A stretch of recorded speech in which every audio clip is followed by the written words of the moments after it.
Chapter 826. Yushu walked into Dingbo Mansion with the imperial edict in hand.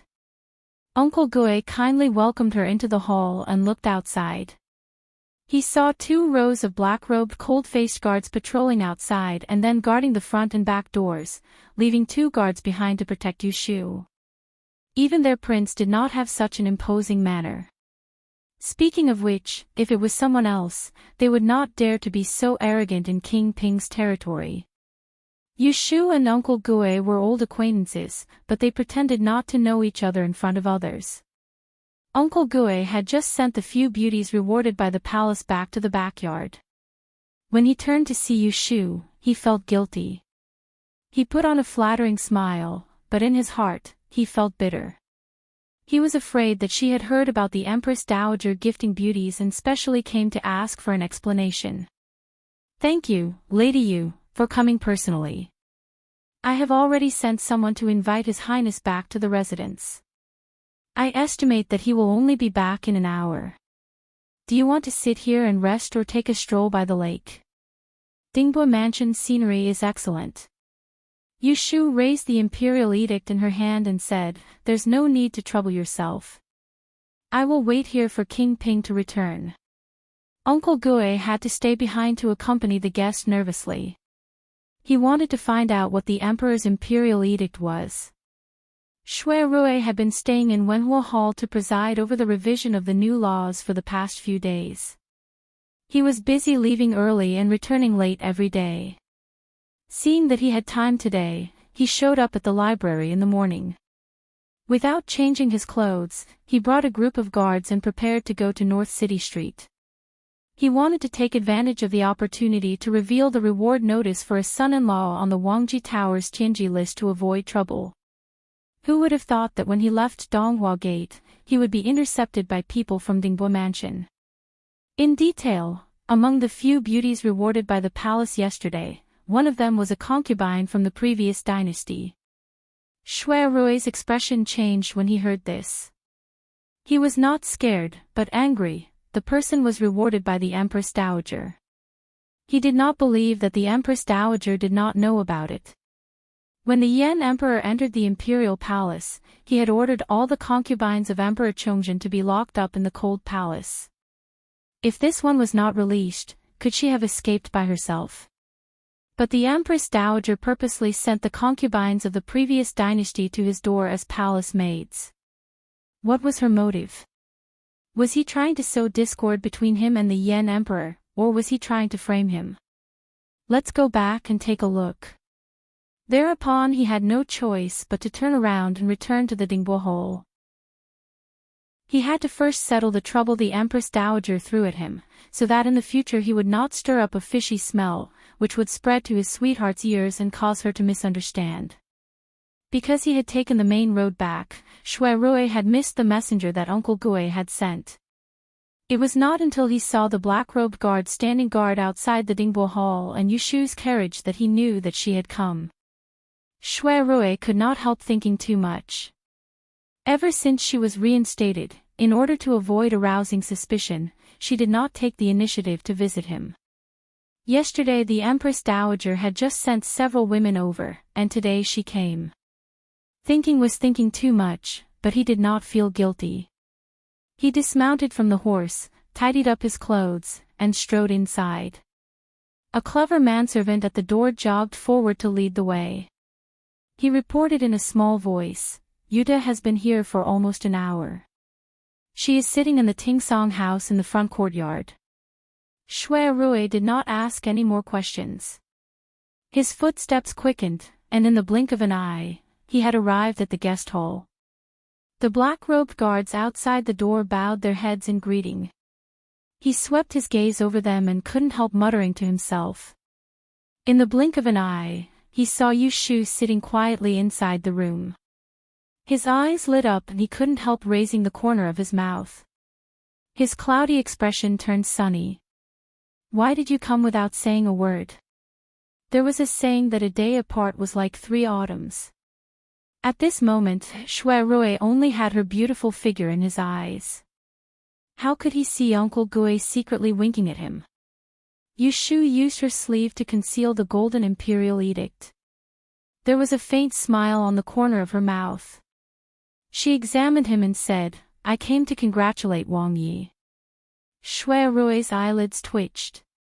He hesitantly asked, why did you congratulate me? Yushu asked him in reply, what does Wang Yi think is a happy event? This. Shui Rui glanced at Uncle Gue and saw that Uncle Gue was frowning and lightly shaking his head at him. Unfortunately, he did not understand what she meant, so he could only follow her words and guess. Could it be that you are referring to the Empress Dowager sending a few people to me yesterday? Yushu's face instantly turned cold. So you think that is a happy event? Shui Rui knew that he had said the wrong thing and immediately denied. How can this be considered a happy event? Yesterday, I already said to have Uncle Gue send the people away. If you don't believe me, you can ask him. It was a pity that he was the awe-inspiring King Ping in court, but in front of her, he did not have the slightest bit of grandeur. Uncle Gue was also afraid that Yushu would turn against him and quickly testified, it is true, it is true. Wang Yi ordered this old servant to send the people away yesterday. Did you send the people away? Unexpectedly, the master and servant duo could not answer. Yushu raised her eyebrows. From the beginning, she did not take those palace maids seriously. If she did not have the slightest confidence in Shui Rui, why did she wait for him for 5 years? With her understanding of Shui Rui, he would not fall for the Empress Dowager's trick. Then why did he not send the people away? It was worth thinking about. So you are saying that the people are still here? She put the imperial edict into her sleeve as she stood up and walked towards the door. Lead the way. I want to see what kind of beauty the Empress Dowager sent that made Wang Yi reluctant to send her away. Shui Rui listened to her mockery and shook his head with a bitter smile. He followed her, not caring about the black-robed guards behind him. He gently held a corner of her sleeve and lowered his head to her ear to say, there is a problem with the people the Empress Dowager sent. It is not good to cause more trouble. Come, I will tell you clearly. Yushu was not angry. She glanced at him and waved her hand to signal the black-robed guards behind her to wait. He held her sleeve and walked forward. The two walked side by side down the long corridor. After turning a corner, Shui Rui opened his mouth to tell her the whole story. Yesterday, the Empress Dowager sent 4 people. She said that they were maids in the palace. This morning, when Uncle Gue sent them away, he found that one of them was the concubine of the previous dynasty's Emperor Chongzhen.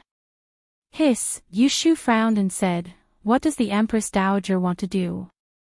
She was the same as Shui Rui. The first thing she thought of was a conspiracy. Shui Rui shook his head and said, I just came back and did not have time to ask in detail. Why don't you come with me to take a look? That's fine. The matter had its priorities, so Yushu did not argue with him anymore. Uncle Gue followed from behind at a distance and watched them reconcile. Shui Rui waved at him and he hurriedly rushed forward to lead the way. The 4 palace maids were placed in a small building in the southwest corner of the Dingbo Hall. There were guards at all 4 corners of the building. When Yushu and Shui Rui walked to the outside of the small building, they could faintly hear the sound of crying coming from inside. They looked at each other and quietly walked in. On the bed in the room, a pale but extremely beautiful woman was lying flat on the bed, her eyes staring listlessly at the top of the bed. Another palace maid was kneeling next to her bed, crying and trying to persuade her, Your Ladyship, you must hold on. Life is tough now, but compared to the future, what's the point of suffering now? Think on the bright side, when you see King Ping, when you see him, you can beg him. For the sake of our friendship in the past, he won't leave you in the lurch, right? Based on our friendship in the past, he won't leave you in the lurch. Hearing this, the woman lying on the bed finally had some reaction. She murmured, so what if I see him? I am the Emperor's concubine, he has become the enemy general who destroyed the country. Even if he is willing to pity me and take me in, how am I going to live in the future? Don't tell me I really have to give myself to him and become a lowly concubine. But with his current status, he can have any woman he wants. How long can he take pity on me? Outside the door, Yushu heard their conversation and turned to look at Shui Rui with a strange expression. She could tell who the ladyship was, but she was not sure if he knew. It was not easy to hide from these rotten peach blossoms. Even after so many years, they still came to her. But Shui Rui could not bear to listen any longer. He was a pure man, and there was no need for the two women in the room to smear his reputation and turn the shadowy things into the truth. So, he raised his hand and pushed the door open, interrupting the self-pity of the women in the room. When the two women in the room heard the sound of the door opening, they immediately shut their mouths and looked at the screen blocking the door with a startled expression. They saw a muscular man with honey-colored skin and a handsome face. He was clad in a luxurious purple robe, which made him look noble and dignified. He was none other than Prince Ping of the Great Yen Kingdom whom they were discussing just now. The concubine quickly sat up. Recalling what she had just said, her cheeks flushed red. She was too ashamed to show her face. She lowered her head and trembled nervously. A woman in her early 20s was the most beautiful time for a flower to bloom. She looked like a begonia after the rain, delicate and pitiful. Shui Rui looked at her carefully and finally recognized who she was. Just as he was about to say something, he heard a cold snort behind him. Yushu also came in from the door. I didn't expect to meet honored consort Shu here. I'm really surprised. When she heard this voice that wasn't unfamiliar to her at all, Rui Zizhu instantly felt as if she'd fallen from the warmth of autumn into the coldness of winter. She hurriedly raised her head in shock, and when she clearly saw Yushu who'd walked over to stand by Shui Rui's side, she was completely unwell. Why are you here? Before this, although Rui Zizhu was the head of the 4 concubines, she had never been favored by Emperor Chongzhen. When the army of the Yen kingdom pressed on the border, Emperor Chongzhen sent the 2 Empress Dowager and Empress Xia Jiang to Luoyang to take refuge, but he did not allow the concubines to leave the capital. So she was trapped in the palace and witnessed the change of imperial power and the change of the ruler of the world. She still remembered that the Yen army broke through the capital gate and broke into the palace. Corpses were everywhere. She thought she was going to die, but she reunited with the person she thought she would never see again in this life. Although he refused to admit it, she was sure that she did not mistake him. He was Shui Rui, the person who almost became her husband. Although he did not recognize her, he did not kill her. Instead, he sent her to the cold palace with the palace concubines and maids, giving her a way out. She guessed that he probably remembered their old relationship. The days in the cold palace were very difficult. She gritted her teeth and endured for a whole month. It was not that she did not have a trace of hope in her heart that he would think of her and rescue her from this cage. But she did not wait for him to appear. Instead, she waited for Chief Shang, who came to the cold palace to select people. Her identity was not a secret and could not be concealed. But for some reason, she was selected and left the cold palace that day. As no one mentioned her identity, she had been following a few palace maids who were selected along with her and learning the etiquette of serving the nobles. Until yesterday, when they were summoned by the Empress Dowager of Great Yen. In the palace of Compassionate and Peaceful, she saw Yushu, the woman she hated to the core. What Rui Zizhu could not forget was the gentleman's hibiscus banquet that year. Thousands of lotus lanterns bloomed on the lake of Dingbohol. A talented scholar and a beautiful woman gathered together. It should have been a song that would be sung by future generations, but it was ruined by this vicious woman. Her fate seemed to change that night. First, her reputation was ruined. Then, her marriage with the brother of the Shui family became a bubble. Her dreams came to nothing. In the end, he disappeared and she entered the palace. Fortunately, Yushu did not recognize her at that time. Under the order of the Empress Dowager, she was sent to Dingbo Hole. Her heart was both nervous and a trace of unspeakable joy. But she never dreamed that she would see Yu Shu here. As for Yu Shu, when she saw Rui Zizhu looking as if she had seen a ghost, she said with a smile, "I was ordered to pass the imperial edict, but I encountered something rare." A concubine of the previous dynasty ran into the backyard of the current dynasty's prince. In order to prove his innocence, Prince Ping invited me to come and find out the truth.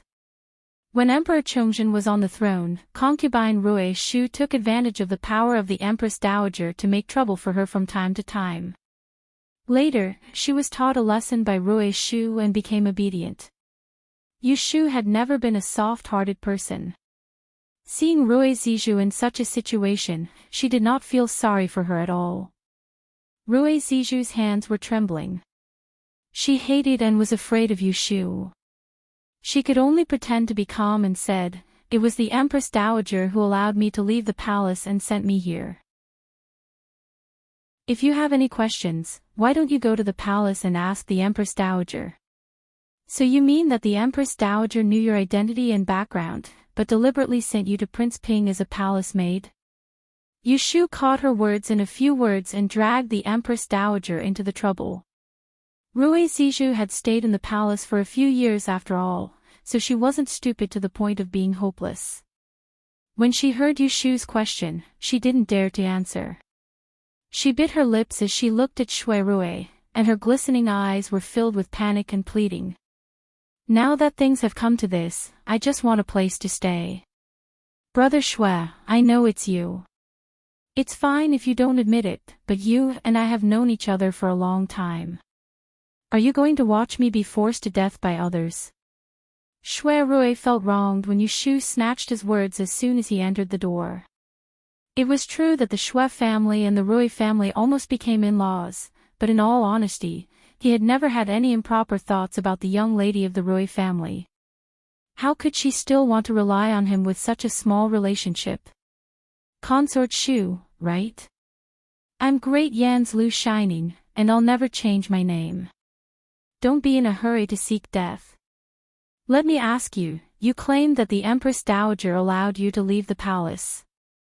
Does she already know that you are a concubine of the previous dynasty?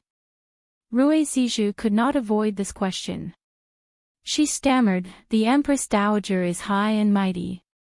How would I know what she is thinking?" Shui Rui looked at Yu Shu. Whether it was the truth or a lie, she would know when she heard it. Yu Shu's great insight art had been cultivated to the last level. She could see through the fabrications as she wished. As expected, Yu Shu only glanced at Rui Zizhu before turning to tell Shui Rui, "It seems that honored concubine Shu doesn't know." The meaning behind the words was, if he wanted to know what Empress Dowager Wei was selling, he wouldn't be able to get it out of Rui Zizhu's mouth. Shui Rui nodded. In a flash, he had an idea. He called for someone to come and Uncle Gui walked in from the door. "What orders does Wang Yi have?" "Prepare a carriage. Ben Wang will personally send this honored concubine Shu back to the imperial palace and report to the Holy One." Didn't the Empress Dowager want to test him? Then he would do as she wished and have her give up on those thoughts as soon as possible. No.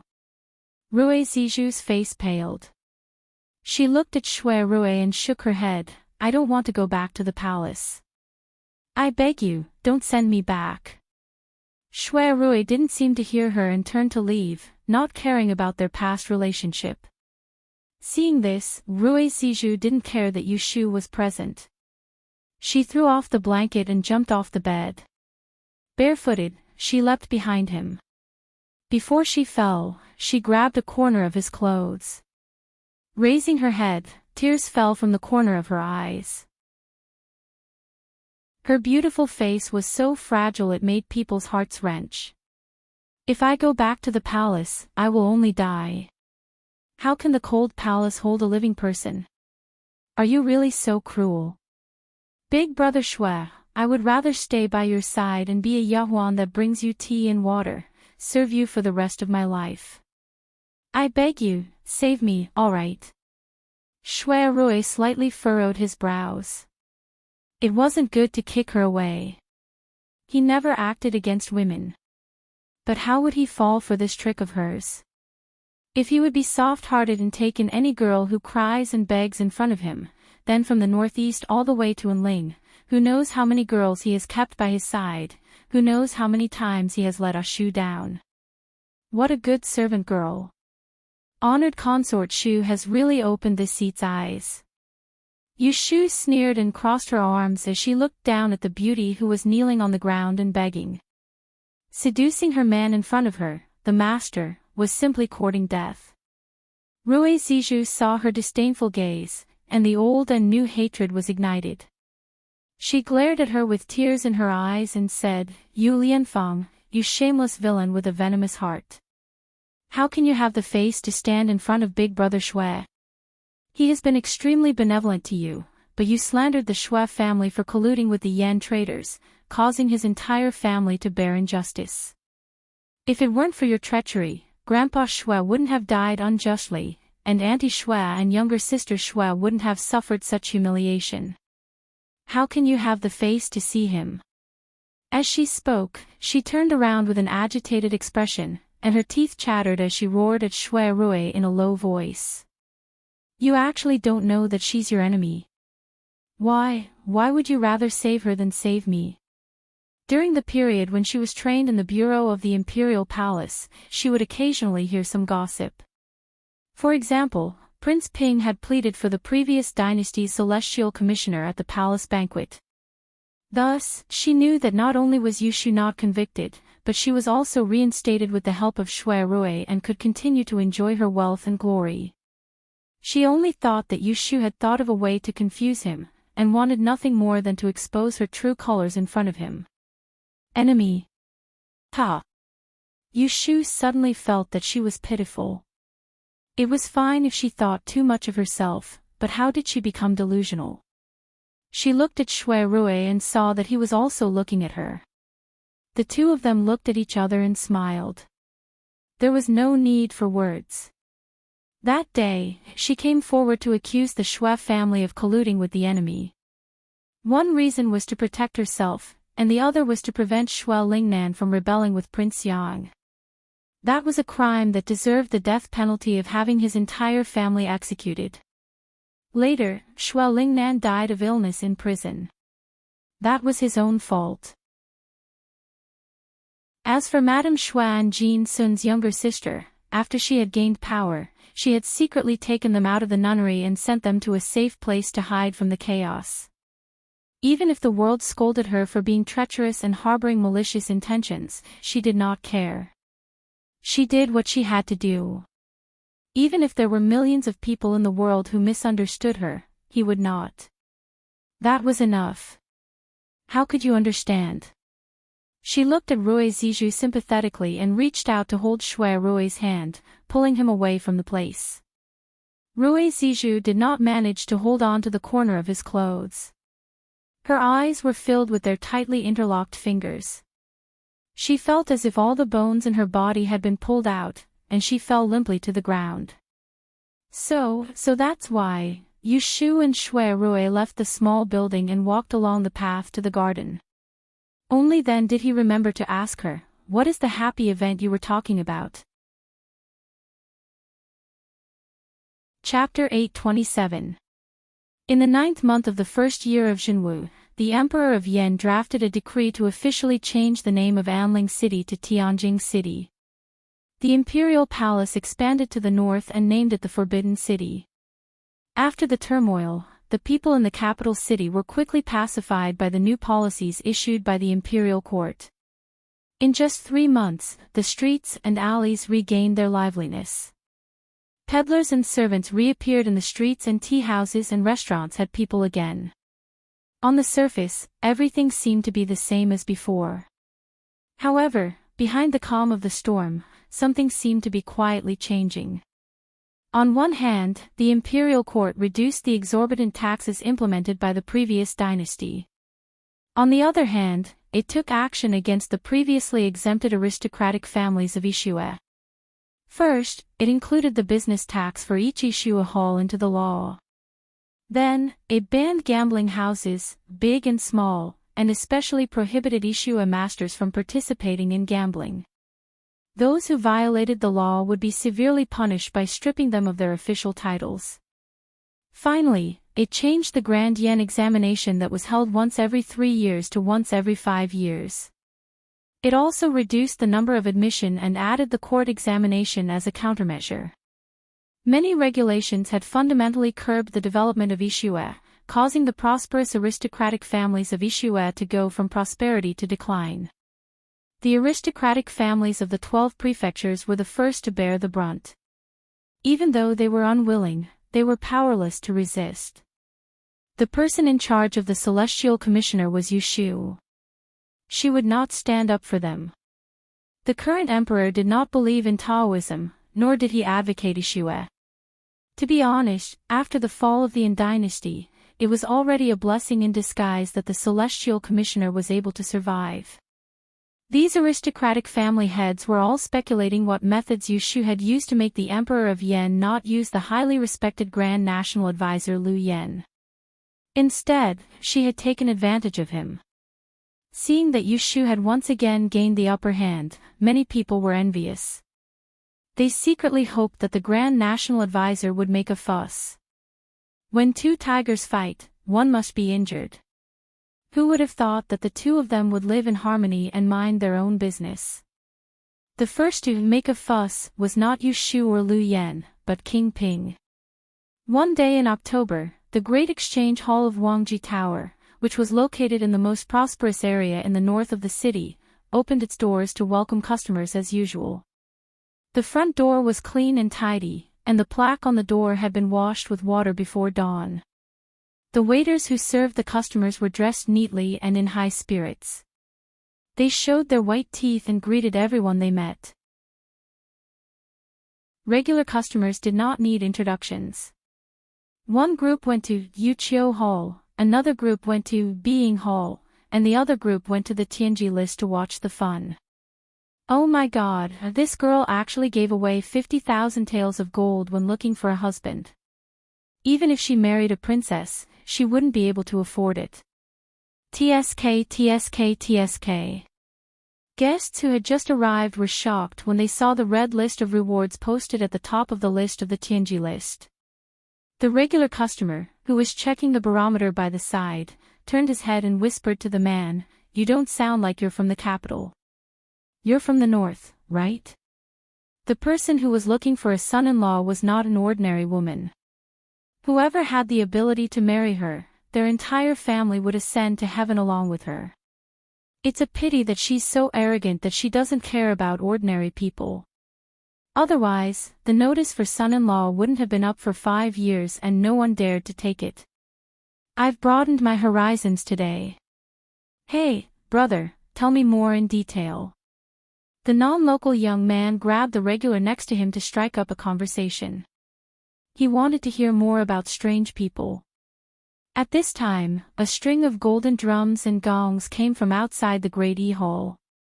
It was a noble who was on a journey in clearing the way. Not long later, a purple palanquin appeared at the entrance of the Wangji Tower. The two sides were guarded by guards in embroidered clothes and tall hats.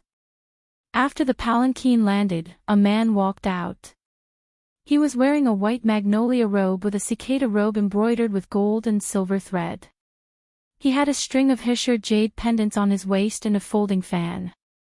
Looking at the man's appearance, he had a high nose and a square jaw, sword-like eyebrows and starry eyes. He was outstanding in every aspect. Without the need for the guards to order, the guests in the hall consciously opened up a path for the noble to pass. He walked straight to the heavenly mystery list in the middle of the hall. His eyes fell on the top of the list, and his lips curled into a smile. Then, he stretched out his hand and tore down the notice that everyone was looking for a son-in-law. He took the notice. There was a burst of low exclamations and a commotion broke out in the hall. How many people present didn't know that the notice for son-in-law had been hanging at the top of the Tianji list since the day the Wangji Tower opened for business? It hadn't been moved for 5 years. Did the sun rise from the west today? They actually encountered someone taking the notice. What kind of immortal was this master? How dare he? Lin Fu, who was greeting guests in the treasure pavilion on the second floor, heard the servants report. He left the guests and ran downstairs. At this time, the hall was crowded and he couldn't see the situation in front of him. He squeezed out of the crowd with difficulty and covered his head with his hat. He finally saw the man standing under the Tianji list. His legs softened and he almost knelt down and kowtowed. Shui Rui held the bounty notice in his hand and rolled it into a tube before putting it away. He turned around and saw Lin Fu, who had an excited expression, and he said, "You're the manager of this place." His other identity couldn't be revealed, so it had been a few months since he came to the capital. This was the first time Lin Fu and his group of servants had come to the Wangji Tower. How could they not be excited? Yes, yes, yes, Lin Fu immediately responded. When he came back to his senses, he felt that he shouldn't be like this. He took a deep breath and put on a show. "This master, you took the notice of our Tianji list's notice. Did you see the requirements on the notice?" Shui Rui's eyes flashed. He took off the Mujiang fan at his waist and opened it with a whoosh. He said in a very natural and unrestrained manner, "This notice for son-in-law wants a gentleman with good facial features and a good character. He has no hidden diseases and is skilled in both the pen and the sword. His 8 characters are perfect and he has similar interests. Is that right? It just so happens that every one of mine is perfect." As he said that, he raised his hand and hooked his index finger at the back of his head. 2 guards carried a heavy box in and placed it on the ground. Once the box was opened, it blinded everyone's eyes. All the guests in the hall rubbed their eyes and looked again. They saw that the box was filled with gold ingots. "I heard that the Wangji Tower wants to take 1/10 of the reward as a reward. Here are 5,000 taels of gold. Please accept it. I will definitely take the notice. Quickly send someone to inform them." Lin Fu, who knew the truth, had cold sweat on his forehead. His 2 masters loved to play tricks. He couldn't ruin their mood, so he obediently cooperated. "May I ask for the master's name and where is his residence?" This lowly one will be able to reply. Shui Rui smiled and glanced at him. He waved his fan and turned to leave. Seeing him bend over to get on the sedan and disappear from everyone's sight, a guard who was left behind answered on his behalf, "My master is His Highness King Ping of the Yan Kingdom. Dingbo Building awaits good news." After the master left, the Wangji Tower exploded. With so many eyes and ears listening, such a big piece of gossip would probably spread throughout the capital in no time. King Ping had taken down the notice for son-in-law of the Wangji Tower. It had to be known that the woman looking for son-in-law was the great Celestial Commissioner. Somehow, the matter of Shui Rui going to the Forgotten Machine Tower to announce the results had spread to the Emperor of Yan's ears, and he used this matter to tease the 2 of them during the morning court session. He claimed to be their matchmaker, and he bestowed a marriage in front of everyone. Everyone in the court finally understood. No wonder the Grand Preceptor and the Great Commissioner couldn't fight. What kind of father-in-law and daughter-in-law would fight? When the news reached Empress Dowager Wei's ears, she was filled with anger again. A few days ago, because of the palace maid she had bestowed, Shui Rui had gone to the emperor to plead his case. He didn't care about her authority as the Empress Dowager and dragged out the concubine from the previous dynasty. In the end, the Emperor of Yan took her back and sent her back to her palace of compassionate and peaceful. Even though he didn't complain, she knew that she had made her son unhappy. Empress Dowager Wei was also helpless. She had long been dissatisfied that the emperor trusted Shui Rui too much. She couldn't persuade him openly, so she could only use this method. She knew that Rui Shufei and Shui Rui were old friends, but she still sent the person to him. As long as he remembered their past relationship and kept the person, she would have a way to arouse the emperor's suspicions of him. This would prevent him from being too favored by the emperor and having thoughts he shouldn't have. But Shui Rui wasn't good. He didn't keep the person and instead accused her. Facing the emperor's suspicions, she could only feign ignorance and push the blame onto that woman who secretly escaped from the palace. She looks to have some beauty. She's so bad that she was sent back. As Empress Dowager Wei locked Rui Zizhu back into the cold palace, she sent someone to the Emperor of Yen to deliver a message. Aijia is old, and has the heart but not the strength to control the Emperor's Hogong. If you are filial, choose an empress as soon as possible to share the burden. Aijia can also enjoy life. Just like that, the matter passed. Empress Dowager Wei didn't get what she wanted and her mood wasn't good. Hearing that the marriage between Shui Rui and Yu Shu had been finalized, she was first worried about Jiangye. But after waiting for so many years, how could she not be sad and sad? Princess, she still hasn't returned to the palace. Quickly go find her. Just say Aijia's body isn't well. Empress Dowager Wei held her forehead as she sent the order. Jiangye was used to being free. A palace wall couldn't restrict her. Every few days, she would take a troop of female soldiers out of the city to ride horses and hunt. If she didn't return to the palace when she saw Tian, even the Emperor of Yen couldn't do anything to her. Empress Dowager Wei waited until the evening before seeing her. Jiangye thought she was really sick and whipped her horse back. She didn't even have time to change before she ran to the palace of Compassionate and Peaceful. Empress Dowager Wei had been fine, but she pretended to be sick, tying a cloth over her forehead as she lay on the bed, trying to make her heart soften before she could speak. You were fine 2 days ago, but you suddenly fell sick. Were you not well? Has Xian Tai seen you? Jiangye sat by the bed, her sharp eyes looking at the palace maids and internal attendants in the bedroom. If you can't serve the Empress Dowager, what use do you have? Nubi deserves to die. The people in front of her instantly knelt. You can't blame them. It was Aijia who asked for it. Empress Dowager Wei weakly raised her hand and had everyone leave, leaving only the mother and daughter to talk. 2 days ago, the palace bureau sent over a batch of trained palace maids. I have no use for them, so I wanted to do them a favor and reward them to a few meritorious officials. However, there was a mischievous one among them. She turned out to be a concubine from the previous dynasty who had sneaked out of the cold palace.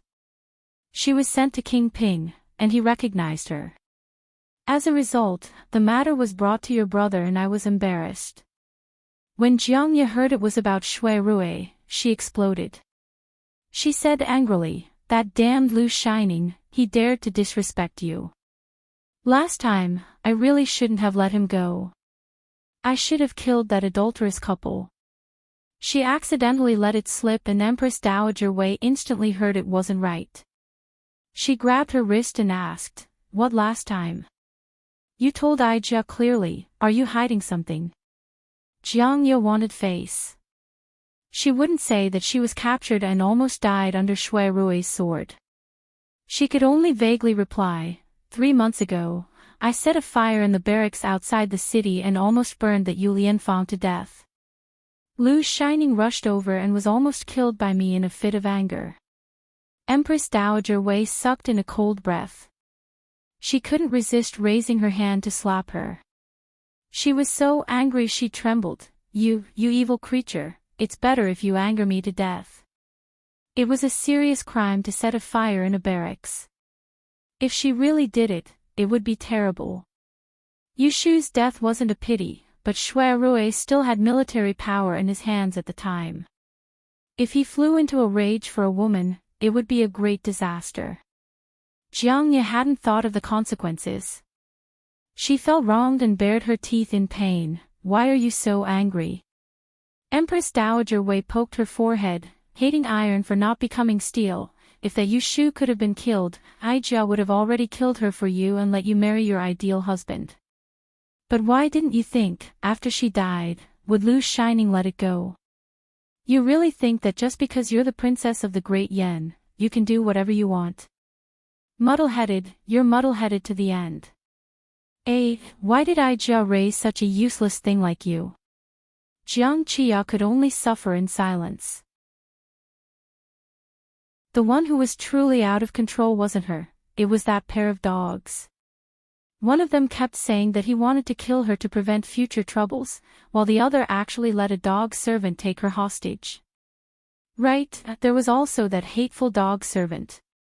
He touched her and didn't put her, the princess, in his eyes at all. He deserved to die. Don't scold me, I know I was wrong. Her mistake was that she was blind and didn't see that those two were actually a pair.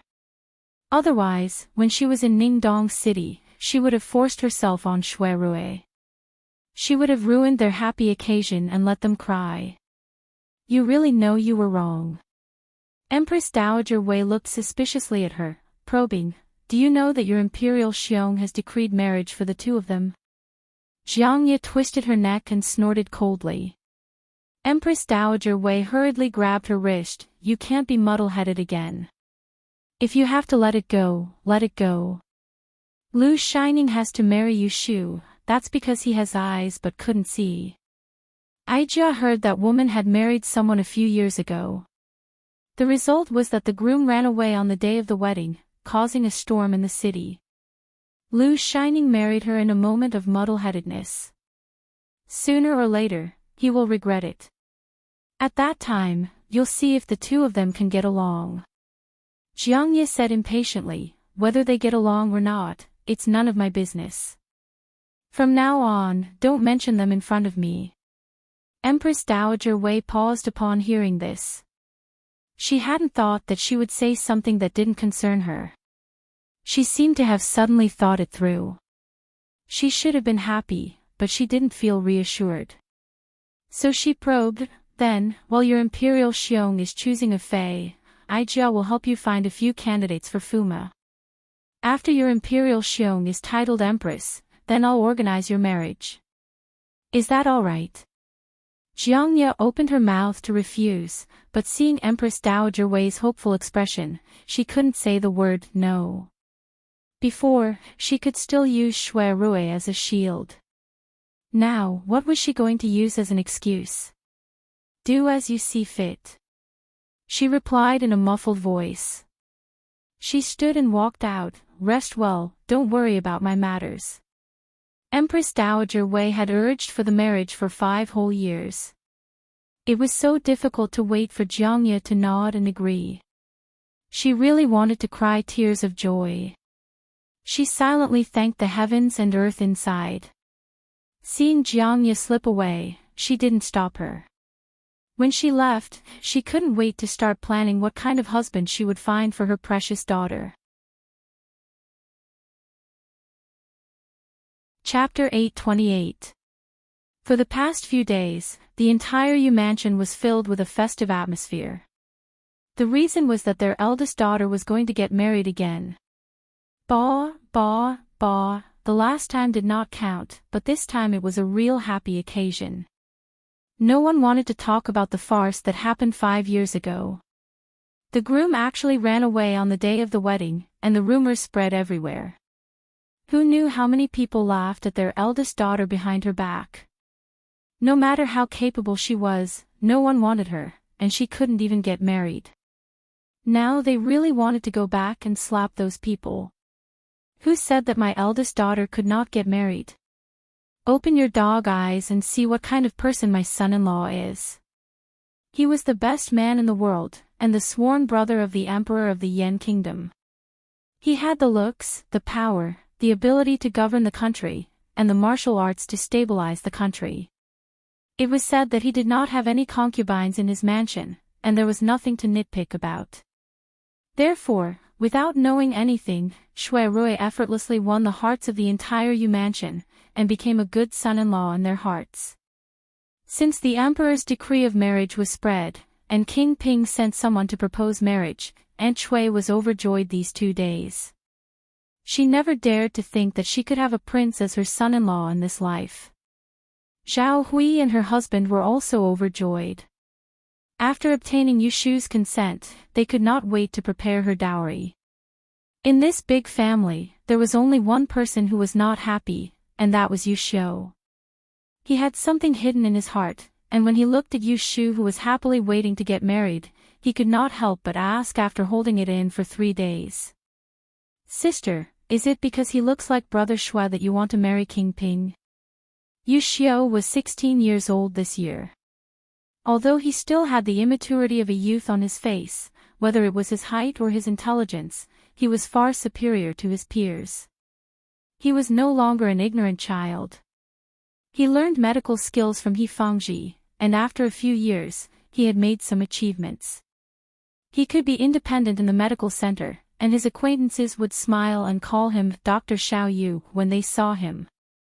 Yushu was very pleased that Yushu was able to grow into such an independent adult compared to the other young masters of the Yishua families in the capital who were still playful at such a young age. "Why would you think that?" Yushu shook her head with a smile. "I'm willing to marry him, not because of who he looks like. It's because he's the one she's been waiting for." Yushu didn't believe her and asked awkwardly, "Then do you really like him?" Hearing this, Yushu reached out to pinch his cheek and said straightforwardly, "Yes, big sister married him because she likes him." Yushu's eyes were conflicted. He almost blurted out, "Do you like him as much as you like Brother Shui?" Yushu's smile froze. She suddenly remembered that 5 years ago, when she was engaged to Jing Qin, Xiao Xiu also asked her why she wanted to marry Jing Qin even though she liked Shui Rui.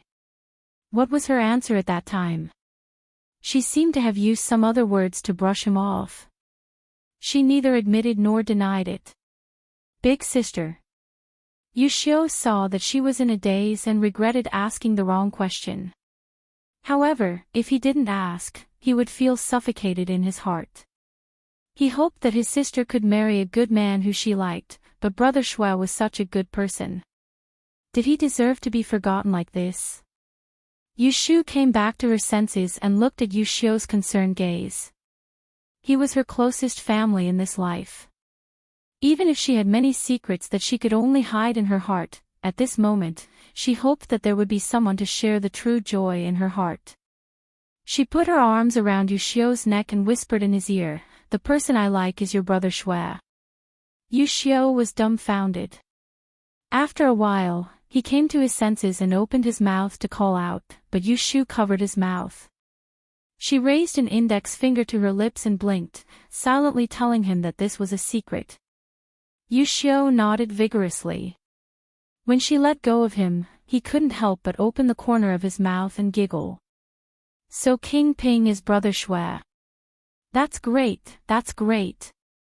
Regarding the marriage between Yushu and Shui Rui, Yunhua's feelings were a little complicated. On one hand, he was happy to see it happen, but on the other hand, he felt awkward. His junior sister from the same sect was going to become his daughter-in-law. This seniority was really messed up. However, this was not a big deal. It was good for the two of them to get married. Sooner or later, he would have to leave the capital. With such a smart and capable woman like Yushu by Shui Rui's side, he would be able to leave with peace of mind. Speaking of which, it was funny. When he was young, he always wanted to make a name for himself. A man's ambition was to travel far and wide. However, he had concealed his identity for 20 years. From a young man with soaring ambitions, he had become an old man with white hair on his temples. When the day came for him to make a name for himself, he didn't want to stay on this road for even a moment longer. At first, to fulfill his master's orders, he entered and left the imperial court and went through life and death tribulations. Later, because of the obsession in his heart, he helped Jiang Huaying fight for the world and destroyed a dynasty. However, because of all of this, he lost his beloved wife at the same time, let down a woman who was infatuated with him, and abandoned a pair of flesh and blood. No one knew how much regret he had in his heart. However, he could not turn back on the path he had taken. He could not bring back the people he had let down.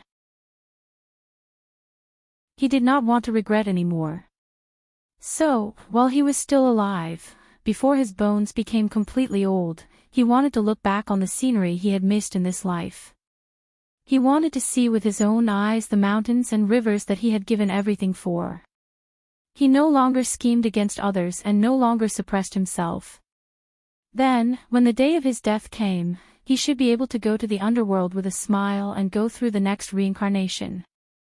Since Yunhua had the intention to leave, he naturally would not care that the Celestial Commissioner had returned to Yushu's hands. He would not be wrong. The Emperor of Yen had the qualities to grow into a wise ruler. He was broad-minded and knew people well. Whether it was Yushu or Shuirui, they could both display their abilities under his rule and recreate a peaceful and prosperous era for the benefit of the people. Without the bewitchment of the Book of Mystic Fairy, those in power would not be unscrupulous. The world would definitely follow the will of the people and return to the right track. Before he left, there was one more thing he had to do. That was to meet Yushu alone and unload the last heavy burden on his shoulders. A distinguished guest suddenly came to the Celestial Commissioner. A notification came from outside the Taishi Tower, saying that the State Preceptor had come to visit. Yushu was really surprised. She stood up to welcome him while guessing the purpose of Yunhua's visit. When she arrived at the door, Yunhua had already arrived at the Juku Bridge. He was wearing a plain robe. His hair was in a loose bun, and he was wearing a pair of square shoes. 2 straw ropes were tied at the bottom of his trousers. He looked neither fish nor fowl. If it were not for his handsome face that was easy to recognize, and his wrinkled face did not make him look old, it would be a problem for him to enter the Celestial Commissioner's door with his sloppy appearance. I didn't know that the State Preceptor would come. Please forgive me for not going out to welcome you. No one knew that they were actually brothers and sisters from the same sect. They still had to pretend when they met. As long as you don't blame me for coming uninvited. Yunhua's voice was still hoarse and unpleasant to the ears. Fortunately, he could speak as usual. This was all thanks to Shuirui, who had buried the hatchet with him and recognized him as his father. He no longer deliberately punished Yunhua. After carefully recuperating for a few years, he finally did not cough up blood so often. Looking around at the scenery, he could not help but be filled with emotion. He came here more than 20 years ago, and he was only a step away from becoming the master of this place. He revisited this place, but things were still the same, but the people had changed. His nemesis, Zhu Muzhao, was once so arrogant when he was alive, but in the end, he died quietly. He found a way out for the Celestial Commissioner, but in the end, he could not protect the Empire of Dun. He sighed in his heart and turned his head to look at Yushu, but he showed an amiable smile. It's quiet here. There is a pine forest at the back, and there are celestial birds raised there. This way, please. Yushu led the way in front and brought Yunhua through the corridor outside Taishi Tower to avoid the eyes and ears of idlers. The two of them sat down in the pavilion at the end of the 9-turn bridge, and Yushu asked Yunhua the reason for his visit. Senior brother, it's rare for you to be in the mood to visit me. What's the matter? Yunhua deliberately put on a straight face and said, You're so rude.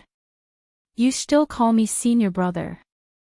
Do you have to wait until the day you get married before I can hear you change the way you address me? Yushu said innocently, I'm afraid that if I call you that, you won't even be able to wait for my and my brother's wedding, and you'll go into seclusion. Her words were half true and half false. Yunhua did have the intention to leave. Presumably, he would only leave after she and Shuirui got married. I've waited for more than 20 years. A few more days won't make a difference. Yunhua's words confirmed her guess. Where are you going? She took the opportunity to ask, afraid that she would never hear from him again.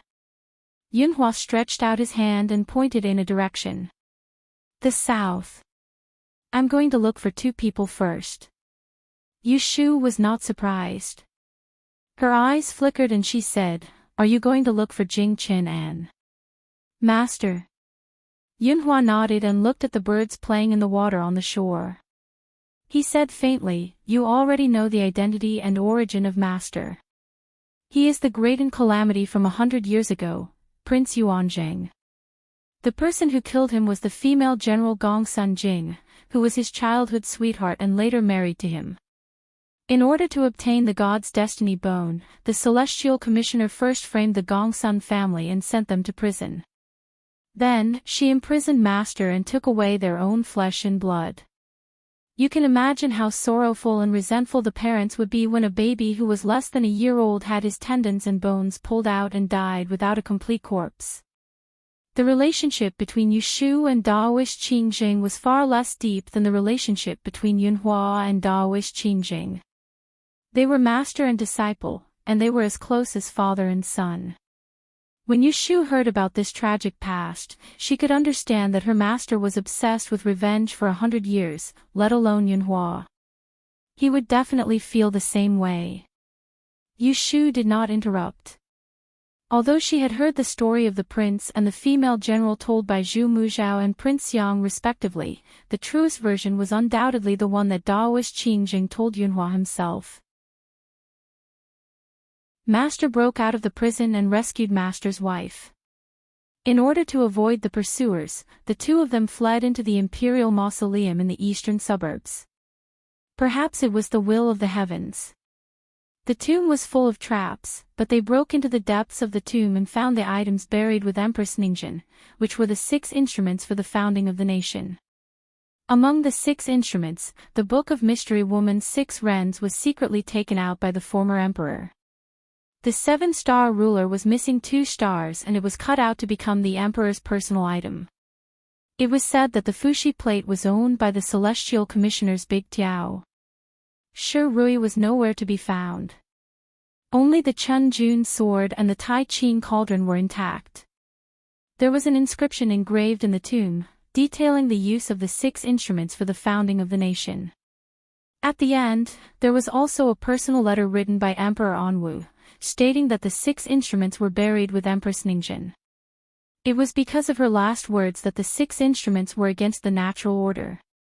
If misused, it would harm the harmony of heaven and bring disaster upon oneself.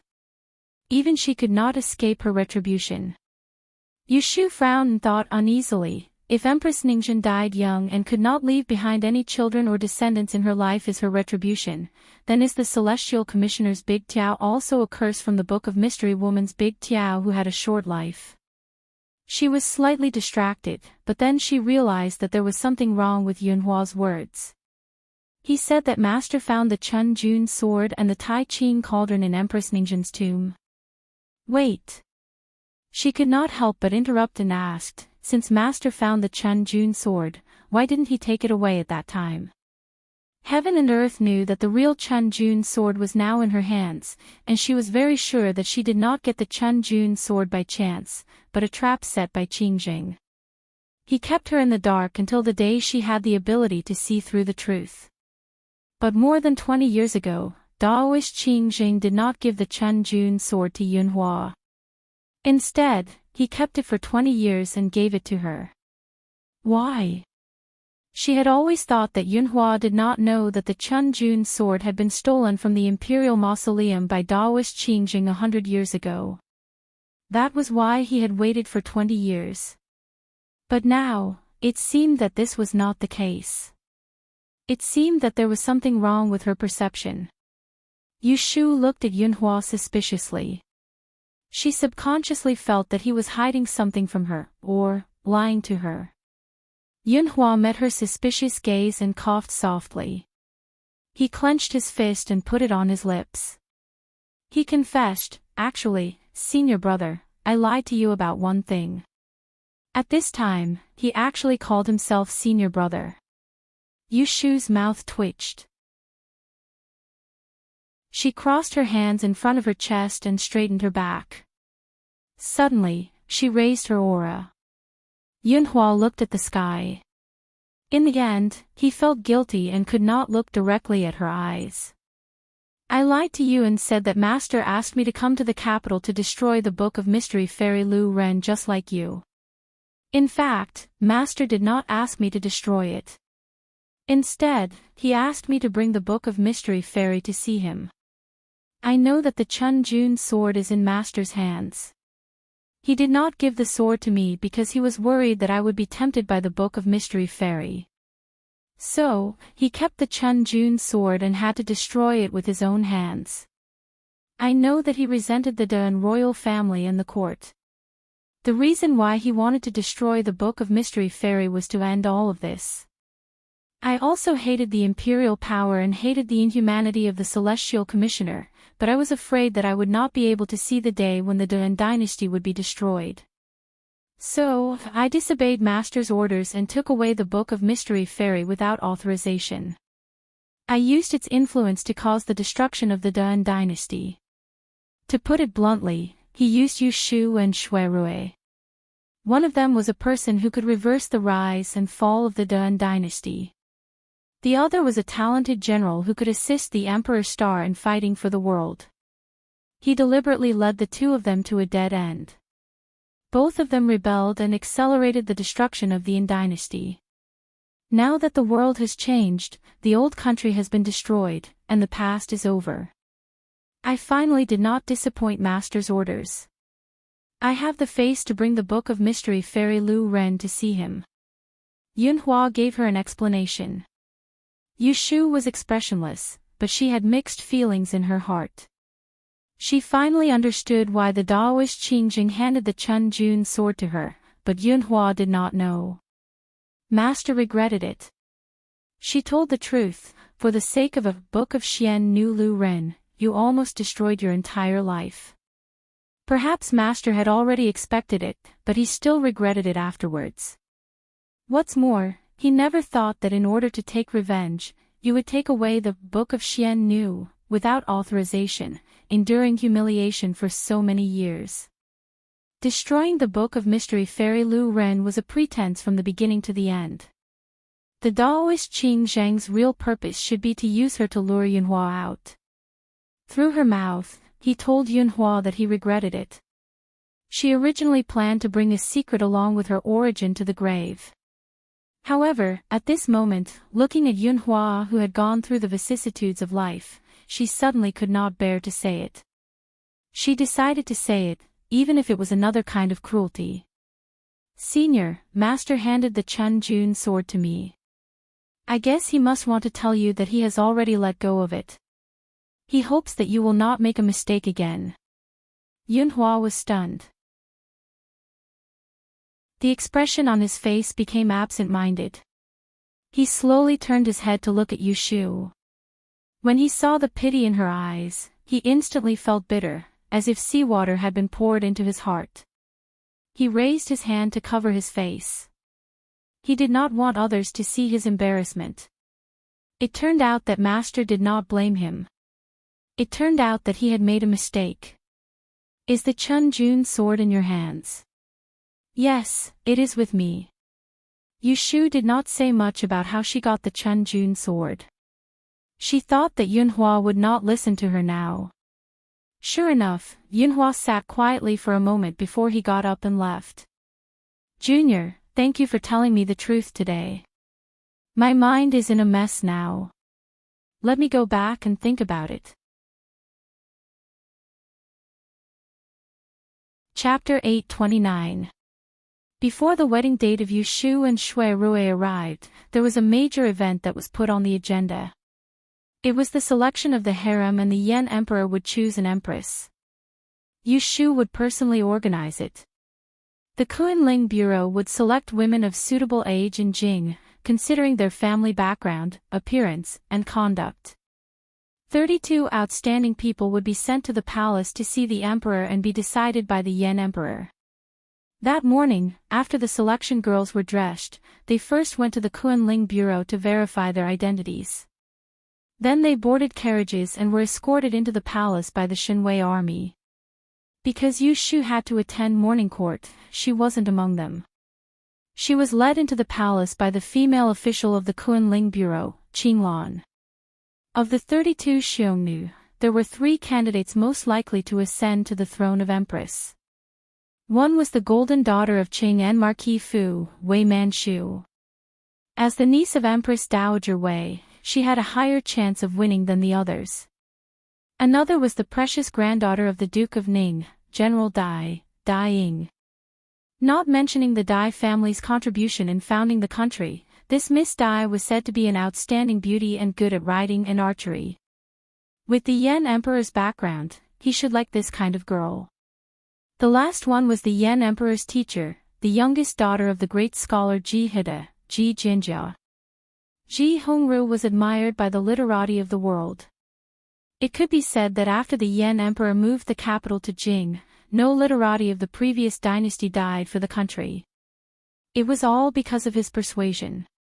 As to who the final winner would be, it would depend on the Yan Emperor. He wasn't a weak ruler that relied on the support of the officials to sit on the throne. He didn't need to listen to the officials. He could make his own decisions.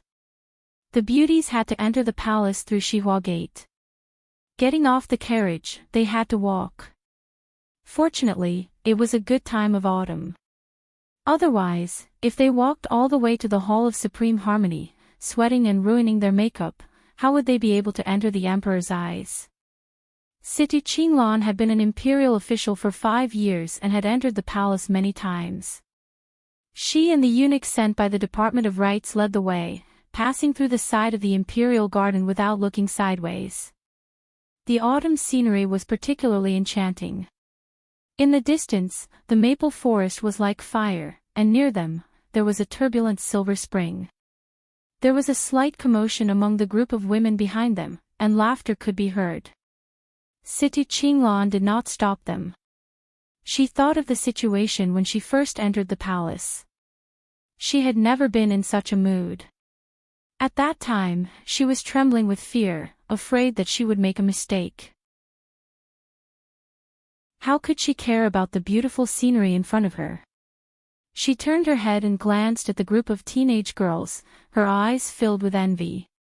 She knew that one of them would rise to the top with a single step and become the Empress of Great Yan Dynasty, the motherly model of the world. She could only sigh at her own fate.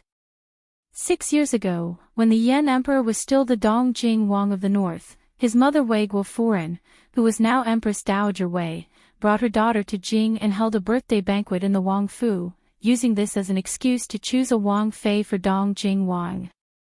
Who still remembered that day when she had correctly guessed the 4 riddles of Wei Guofuren, seen the heirloom of the Jiang family, and had a chance to compete for the throne of Dongjing Wang Fei. It was a pity that it wasn't the right time and she missed this marriage. After she became the Celestial Commissioner, it wasn't that there weren't good families that came to propose, but she wasn't willing. She begged the Grand Secretary to tell a divination for her, saying that the marriage hadn't come yet, and wanted her to wait. She waited until now. She was 24 years old. If she kept waiting, when would it be? When Situ Qinglan's drifting thoughts reached the outside of the Hall of Supreme Harmony, she immediately stopped.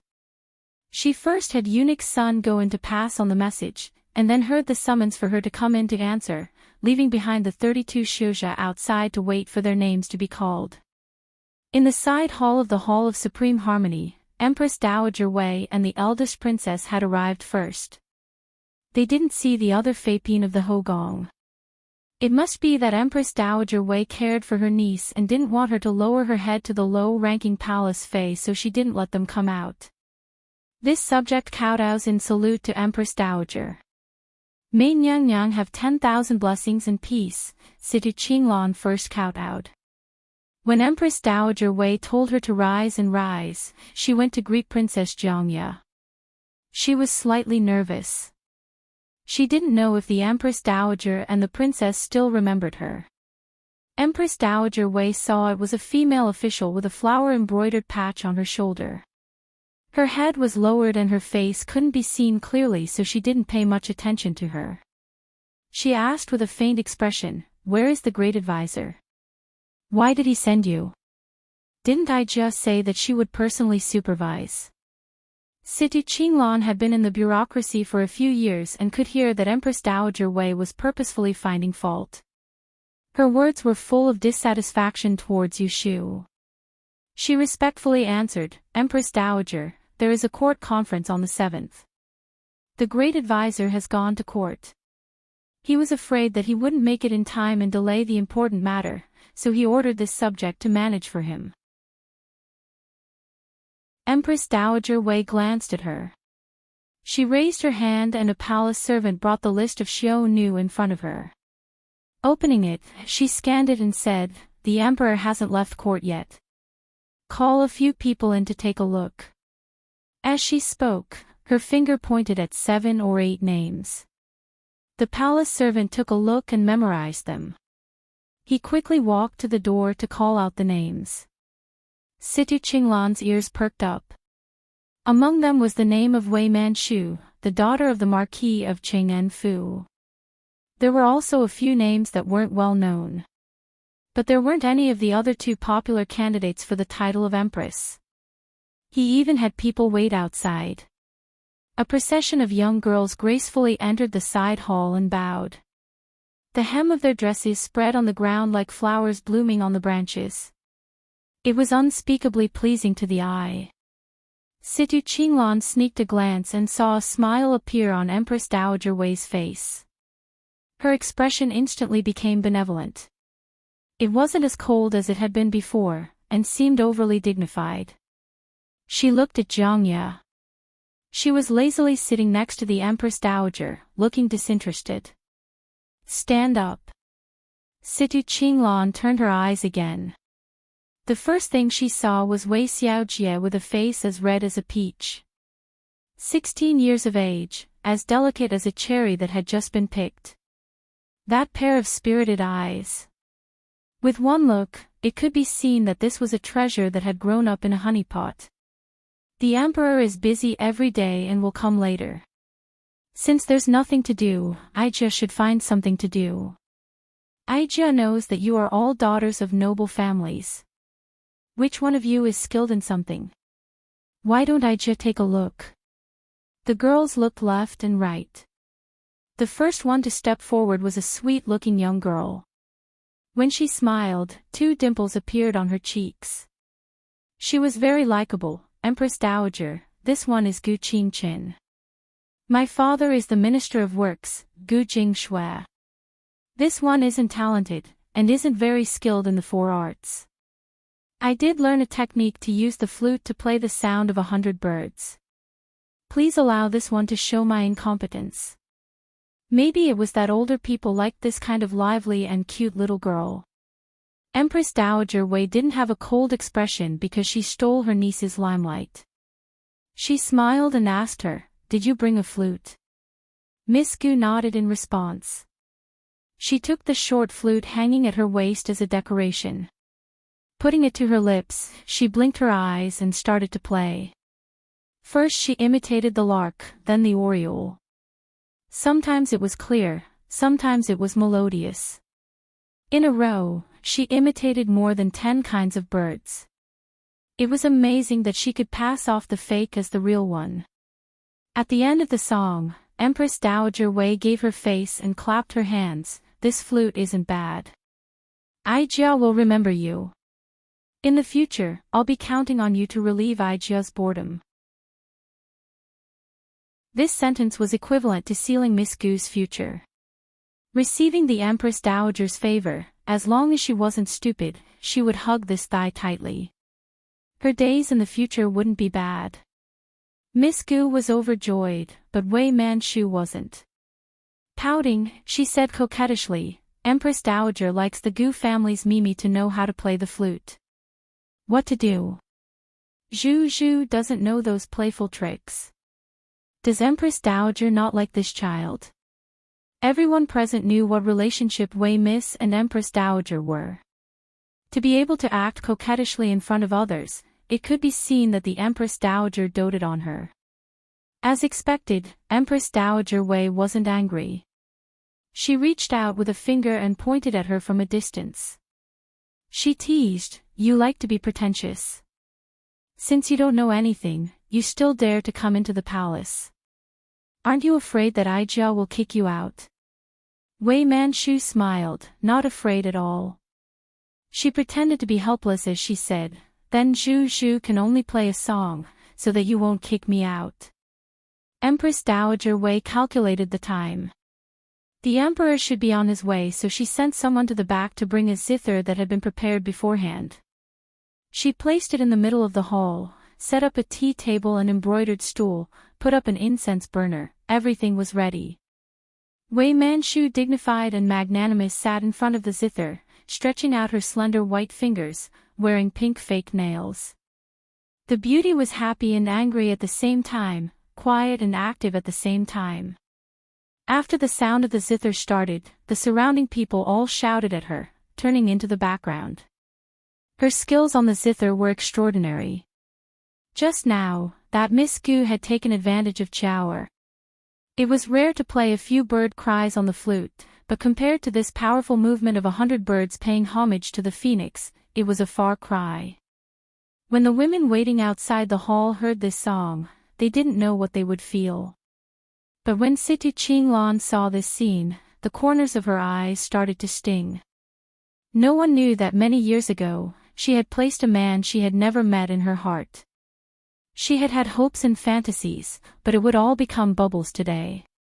When the song reached a high place, two people walked in from outside the hall, one in front and one behind, without a sound.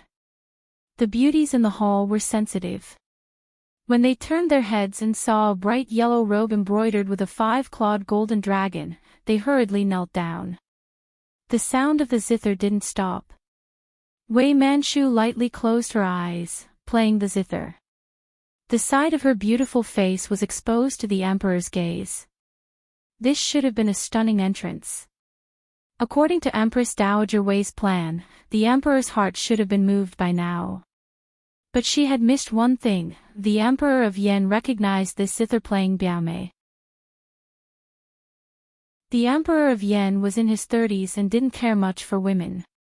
It would be hard to use beauty to move him. Even more, he knew that this Biaomei was younger than him by half his age.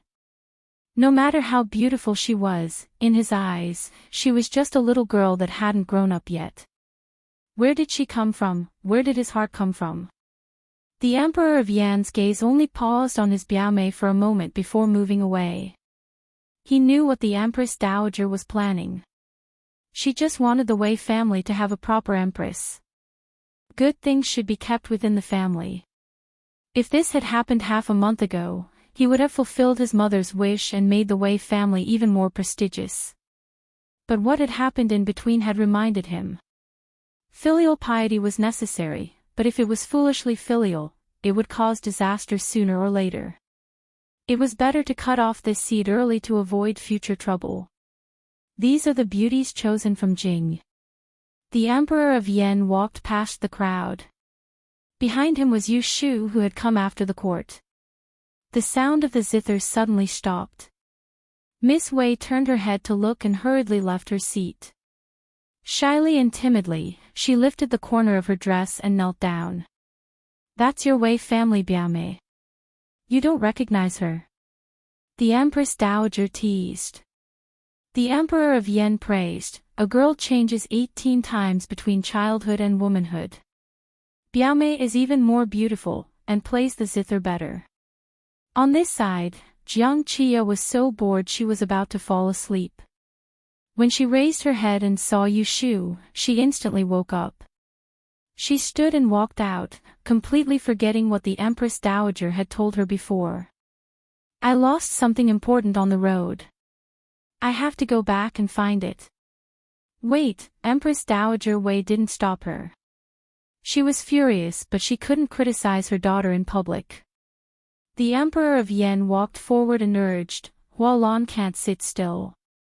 Just let her be." Empress Dowager Wei didn't know what to say. She had originally arranged for Jiang Qia to add fuel to the fire so that the Emperor of Yen could directly choose the daughter of the Wei family to be the empress. Without a helper, how could this show continue? Yushu clearly saw that Jiang Qia had run when she saw her. She was puzzled inside but pretended nothing had happened. The Emperor of Yen bestowed a seat and she sat down to watch the spectacle. The hall was filled with beautiful young girls, too much for the eye to take in.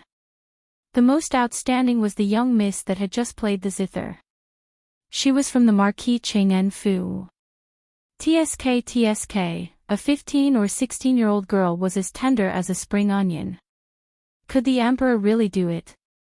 Out of the corner of her eyes, she saw Situ Qinglan standing in the corner. The corner of her mouth rose. She beckoned for her to come over and stand behind her. Situ Qinglan had followed her for 5 years. She couldn't compare to Wen Shaoan, who was dead set on her, but at least she was loyal. It was worth her helping her and letting her get what she wanted. Even more, the Empress Dowager didn't know that she, wasn't easy to deal with. Then she would let her have a taste of her power. Reporting to the Holy One, this time, there are 32 beauties that entered the palace. No matter if it's talent or family background, they are all of the best. Here is the birth and 8 characters that this subject has personally written for them. Holy One, please take a look. Yushu took out a red invitation that she had prepared beforehand from her sleeve and handed it to Situ Qinglan behind her for her to present. Even Empress Dowager Wei hadn't seen this before. Seeing this, she couldn't help but frown, slightly worried that Yushu would mess things up. The Yen Emperor didn't think so much. The Yen Emperor did not think so much. He looked at the female official walking forward with her head lowered. Because he had never seen her before, he could not help but take a few more glances.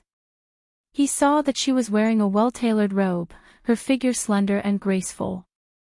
She did not wear a wig on her head, and her hair was neatly bundled behind her head. There was only a palm-sized jade crown on her head. 2 strands of hair fell from her forehead, shadowing her gentle and pleasant features. She was actually a very pleasing beauty. She stood in front of those young girls, showing off the beauty of her age. Situ Qinglan lowered her head as she raised the red invitation. She didn't step out of line at all, but in reality, her heart was beating rapidly. Last night, when she knew that she was going to the palace to meet the emperor, she had been so flustered she hadn't slept well. Just now, when the emperor had walked in from outside, she had only dared to sneak a peek. After a hurried glance, the handsome and extraordinary figure merged with the person she was hiding in her heart. She couldn't help but feel ashamed of herself. This was the most noble man in the world. She couldn't have wishful thinking. How could she be worthy? Empress Dowager Wei's attention was all on the red invitation. She didn't even notice the slight reaction between the emperor and that female official. She patiently waited for the emperor to read it before reaching out to take it. With one look, her brows relaxed. Wei Manchu's fate was very good. It was a sign of good fortune. There was nothing wrong with it. Empress Dowager Wei raised her head to glance at Yushu. She gave a satisfied smile, thinking, she probably wouldn't dare to make a fuss about this. The Emperor of Yen didn't say a word about the invitation. Empress Dowager Wei gave the order for the Xiongnu waiting outside the hall to all come in. There was no need to split into groups. Luckily, the side hall was spacious enough. It wasn't crowded for 20 people to come in at once. But the 8 that came in first stood at the very front. The ones that came later could only stand at the back. This way, no matter how beautiful that daughter of the Dai family was, she wouldn't be very eye-catching among the flowers. The Xiongnu all reported their families and exchanged a few words. The Emperor of Yen recognized the people and had a plan. He turned to ask Empress Dowager Wei's opinion. There are so many people, this sun is dazzled. In your view, who is suitable for the position of Empress? Empress Dowager Wei clearly had a candidate in mind, but she couldn't be too impatient. Her son might be filial, but he wasn't someone she could control. She deliberated and said, the pearl of grand scholar Ji's family is virtuous and talented, and has an extraordinary bearing. The daughter of Duke Ningfu is lively, generous, and intelligent. Your Jojo's man Shu is quiet and dignified, and has a long fortune. All of them are good, Aijia really can't choose. Which one did the emperor choose? The hearts of the three girls she called trembled, their palms sweating. They knew that the Emperor of Yan's next words could decide their fate. A short silence appeared in the great hall. The 32 Xiongnu all held their breaths, waiting for the Emperor's decision. The Emperor of Yan's gaze flitted across the young and immature faces. He smiled slightly, saying, Shen still feels that to be the Empress, the mother of the world, one's heart must be broad and able to tolerate others. Benevolent teacher is a great scholar of a generation. His daughter has been well taught and will not disappoint Shen. Come, send down the order. The daughter of the Ji family is virtuous and talented, her bearing is generous. Shen likes her.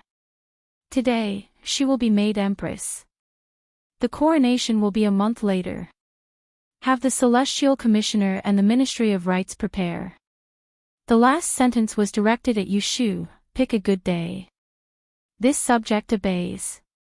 Empress Dowager Wei's smile froze at the corner of her mouth.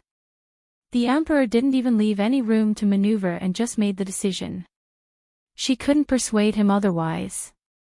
The situation that she had thought was in the bag became nothing. Looking at the little face of the daughter of the Wei family, there was no trace of her previous satisfaction. She bit her red lips and almost cried. After that, the Emperor of Yan bestowed Wei Manchu the title of Shu Fei, Dying the title of Li Pin. For the remaining women, he bestowed 2 Jieyu, 2 Jiaoyi, 4 beauties, 4 talents. The rest were virtuous women to fill the inner palace. Empress Dowager Wei managed to hold on until the end before leaving with the excuse that she wasn't feeling well. The Emperor of Yan knew that he had angered his mother this time, but he wasn't in a hurry to apologize. He waved his sleeve and called for Yu Shu to go with him to the imperial study. After that, the Bureau of Rights sent the newly promoted Feipin and nobility to the inner palace. Situ Qinglan, because she had an errand, also followed. Coming out of the Supreme Harmony Hall, the Emperor of Yan didn't mention the matter of the Empress. He was slightly absent-minded and didn't speak. Yu Shu was a few steps behind. She suddenly gave a low laugh and disturbed his thoughts. He turned his head and saw the smile on her face. He asked, "What wonderful thing are you thinking about?" Yu Shu's face quickly tensed. She lowered her head and said, "This subject doesn't dare to speak." If she didn't dare to speak, then it had something to do with him. The Emperor of Yan raised an eyebrow and his curiosity was piqued. "Speak, and I will forgive you." Yu Shu's expression was a bit awkward. He braced himself and said, "I just remembered that when your majesty was a hidden dragon in the abyss, the Empress Dowager came to the capital to help you choose a concubine. She even held a banquet in the mansion and invited many noble young ladies. I also went with Big Brother." Oh. The Emperor of Yan did remember this, but he hadn't been present at that time. He didn't know what was worth her laughing at. "Continue, what are you laughing at?" "Oh, the Empress Dowager must have wanted to test one's character, so she gave 4 riddles. She said that one of the 4 riddles was the heirloom of the Jiang family. Whoever could guess it would get a prize." Cough cough, who would have thought that the so-called heirloom was a pair of cloth shoes? When people saw it, they didn't take it seriously. They all thought that the Empress Dowager was making fun of them. Yu Shu's point of humor was clearly here. The Emperor of Yan also laughed and asked her casually, "Then did anyone guess it correctly?" Yu Shu hesitated for a moment and said, "There is indeed one person. Speaking of which, this person is the one your majesty saw just now. She is the female imperial official in front of this subject." The Emperor of Yan suddenly stopped walking and turned around. Against the warm autumn sun, his expression couldn't be seen clearly, it's her. Is she married? This question was a bit redundant. At that age, she had both talent and appearance. She was probably married long ago. Not yet. Yushu lowered her head and didn't look at the emperor's expression. She explained a bit more. Her life is indeed a bit pitiful. Her parents passed away early and she lived under someone else's roof at a young age. Later, she relied on her own hard work and passed the Dayan examination and became a celestial commissioner. As a woman, I couldn't help but take care of her. Perhaps it was I who gave her a bad idea. She was good at everything and never agreed to anyone who proposed marriage. That's how it has been delayed until now. The Emperor of Yen listened patiently to Yu Shu finish talking about her life, and a strange feeling suddenly arose in his heart. A figure flashed in front of his eyes. At that time, he only felt that she was gentle and pleasing to the eye. Now that he knew that she was a woman who was gentle yet strong, he missed her even more. She hadn't married until now. Was it because of him? What's her name? He asked suddenly. Situ Qinglan. Yu Shu hid a smile in her eyes. He had to get closer to see it. Chapter 830. After the results of the consort selection, the good news was sent out of the palace on the same day. Kunling Bureau also sent officials to each Fu to report the good news. Yu Shu personally went to Grand Secretary Ji's Fu. The Ji family had the first empress of the Great Yen. A great honor fell on the heads of the family. It was enough to bring glory to the ancestors. It could be imagined that the girls of the Ji family would become precious and hard to find. Ji Hongru had become the father-in-law of the country and successfully entered the ranks of the imperial family. He was not a pedantic person. Otherwise, he would not have supported the Emperor of Yen to become the emperor. He was not like some of the elders in the court who disliked Yu Shu, this woman who came later. He was very polite to her, treating her as an honored guest and thanking her again and again. The old man was smart. He came late to have a daughter. None of his first 3 sons were as considerate as his youngest daughter. Sending her into the palace was out of helplessness. He had thought that with the Empress Dowager's own niece in front of him, the Empress would never be his family's turn. But he chose his daughter and tricked Empress Dowager Wei. If one said that this result had nothing to do with Yu Shu, old man Ji wouldn't believe it. The Princess Royal had been pestering Ning Wang when they were in the capital.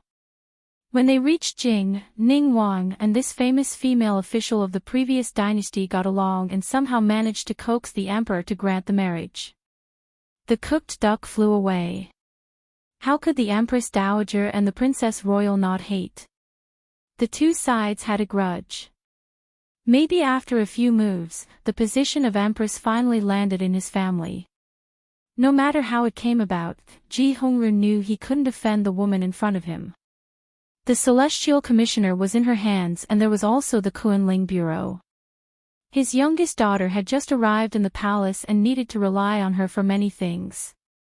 Therefore, Yu Shu and the newly appointed imperial father-in-law Ji exchanged pleasantries and formed a friendship.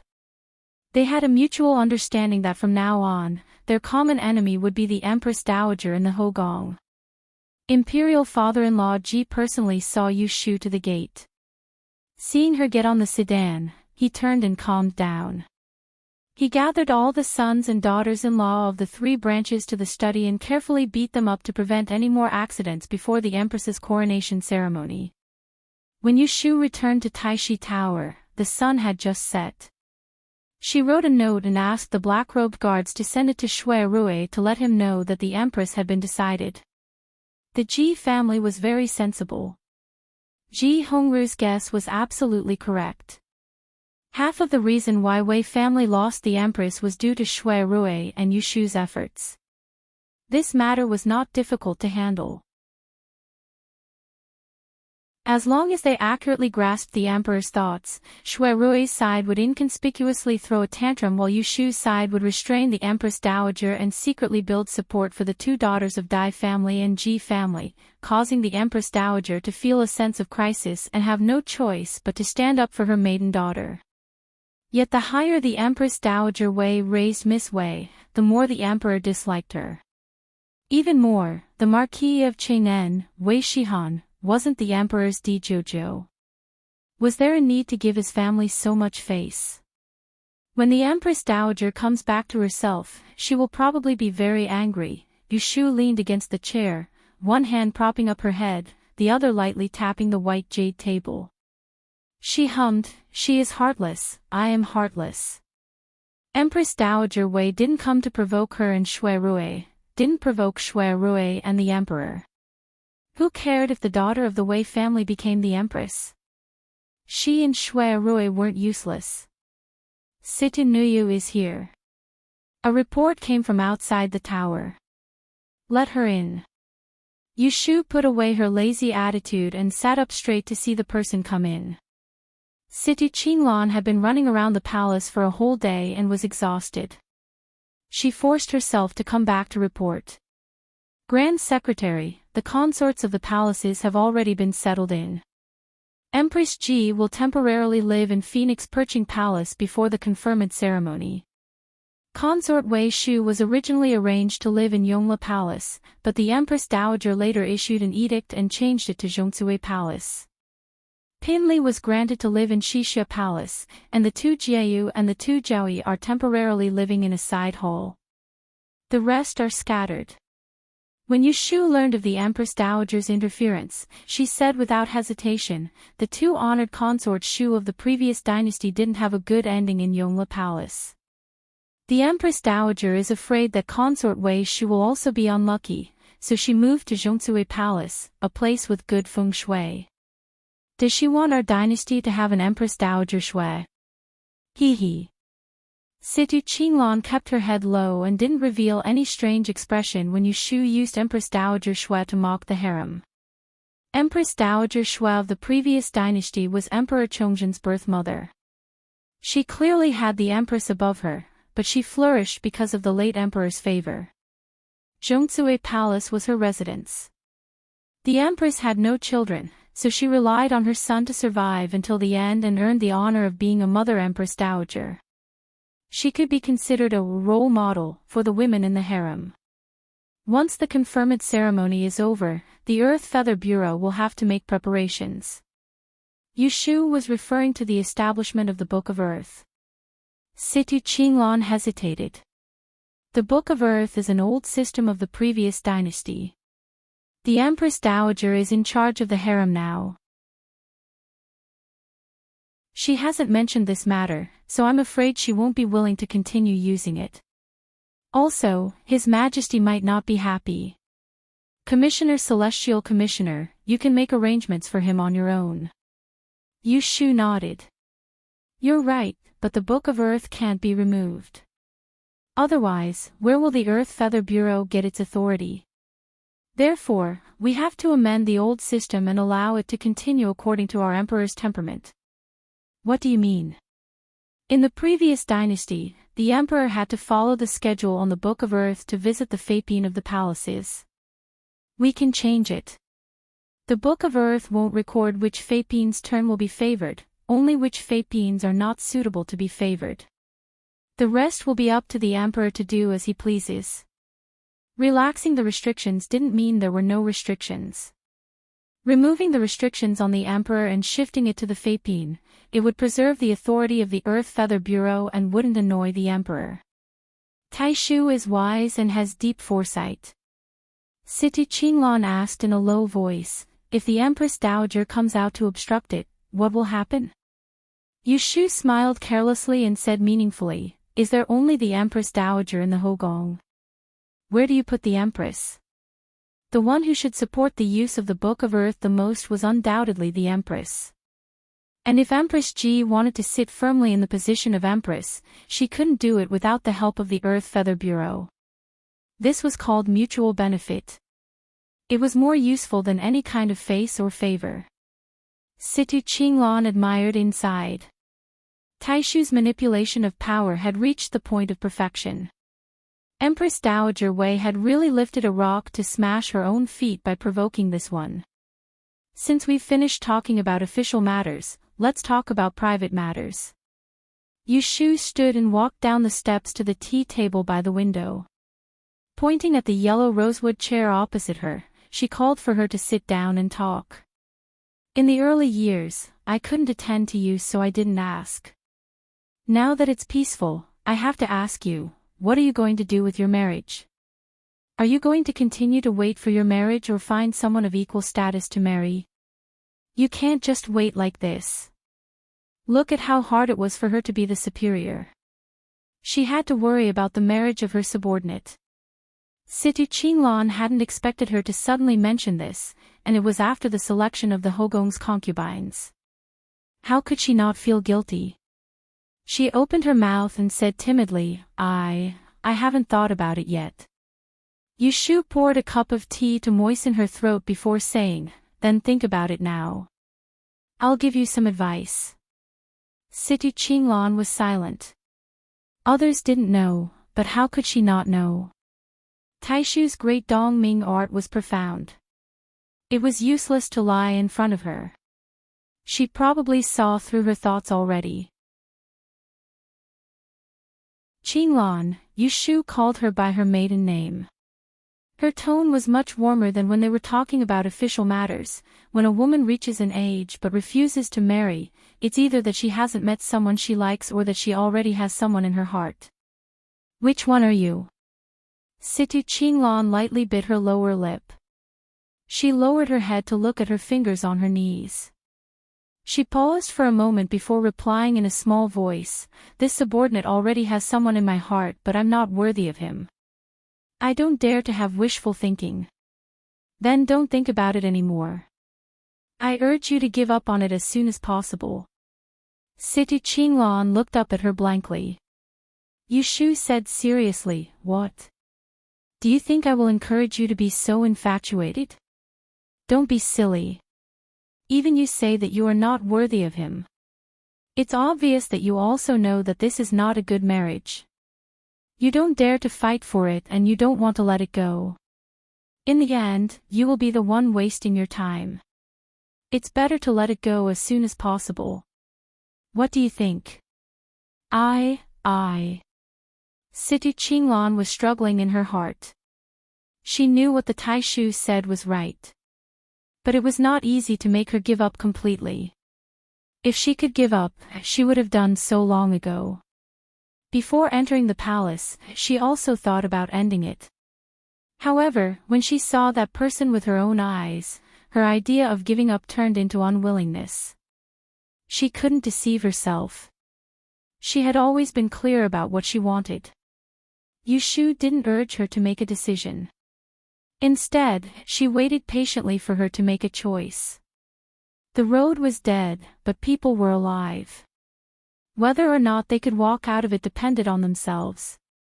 Taishu, Situ Qinglan's eyes turned red unconsciously. She buried her head and didn't dare to look at Yu Shu's face. She stood up and took a step forward. She knelt in front of her and gathered up her courage to beg, I want to enter the palace. Please help me. Yu Shu had expected this result. She still felt a little sorry for her. There were so many women in the world. They were like moths flying into a flame. Even though they knew they couldn't do it, when they met the person, they would still run into it. There are 3,000 beauties in the harem. The current emperor is not a man who indulges in women. You have given up your freedom and chosen the most difficult path. Yu Shu made it very clear. She hoped that she could stop before it was too late. Even if the Emperor of Yen had already paved the way for her, as long as she regretted it now, there was still time. Situ Qinglan gritted her teeth and said resolutely, I am not afraid. Instead of regretting for the rest of my life, it is better to try. Hey, get up. She put her hand in front of Situ Qinglan and helped her up. That meant she had agreed. Situ Qinglan was instantly overjoyed. Her eyes lit up with hope. It was undoubtedly a fool's dream for her to enter the palace and serve the emperor. She couldn't even get past the Empress Dowager. But if the Taishu was willing to help her, it would be a different story. I can let you do what you want. But you have to listen to my arrangements. Don't do anything rash. Otherwise, I won't care if it is a blessing or a curse for you in the future. There was no turning back. Situ Qinglan hurriedly promised, "Don't worry, Taishu. I will never do anything stupid." Yushu nodded and then warned her, "Then go back today. I will arrange a chance for you to show your face in front of the emperor. But you have to remember to keep your place and maintain your integrity. Don't use those underhanded methods. If you want to enter the Hogong, then let the emperor invite you openly." Empress Dowager Wei thought herself clever and thought that no one knew a son better than a mother. She had picked those young and tender girls for her son. But only men knew what men liked. Shui Rui had revealed to Yushu a long time ago that the emperor liked women who were as gentle as water, but couldn't be so soft that they didn't have a personality. Their age couldn't be too different. In other words, he liked women with femininity. That bunch of girls in their teens, what femininity did they have? Situ Qinglan's inferiority complex was just because of her age and birth. She didn't know that these 2 points were her strengths, and suited the emperor's appetite. As long as she knew when to advance and when to retreat, she wouldn't have to worry about the emperor's love in the future. And for Yushu, arranging for Situ Qinglan to enter the palace had other uses. The Empress Dowager was too bored. Then she would muddy the waters of the Hogong, and trap her inside so she couldn't climb out. "Taishu, Qinglan is extremely grateful for your recognition and help. If there is a future, I will repay you," Situ Qinglan solemnly promised.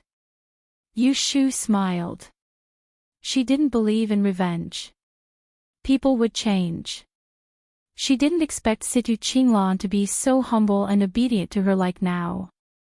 She didn't expect Situ Qinglan to be so powerful one day. But she could guarantee that she would always stand higher than them, and would always need them to look up to her.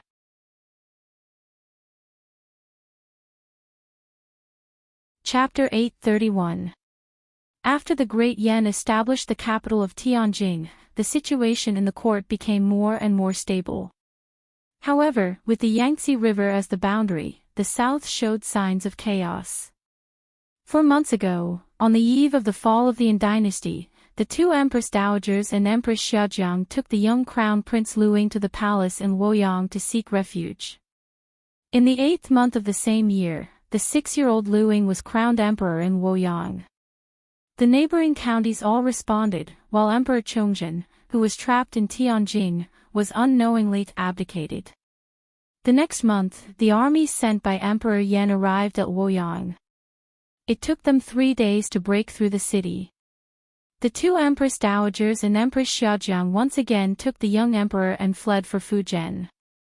100,000 Yan soldiers split into 2 groups. One group chased them south, while the other group followed closely behind. The flames of war burned from Luoyang all the way to Jiangnan. In the face of the experienced Great Yan cavalry, the soldiers of the Imperial Guards couldn't withstand a single blow, let alone the volunteer army that had just been assembled. The remnants of the previous dynasty were defeated again and again until they surrendered without a fight. The young emperor and Empress Dowager Xiaojiang also disappeared in the chaos of the war. The 2 Empress Dowagers Rui and Shui were captured and escorted back to the capital.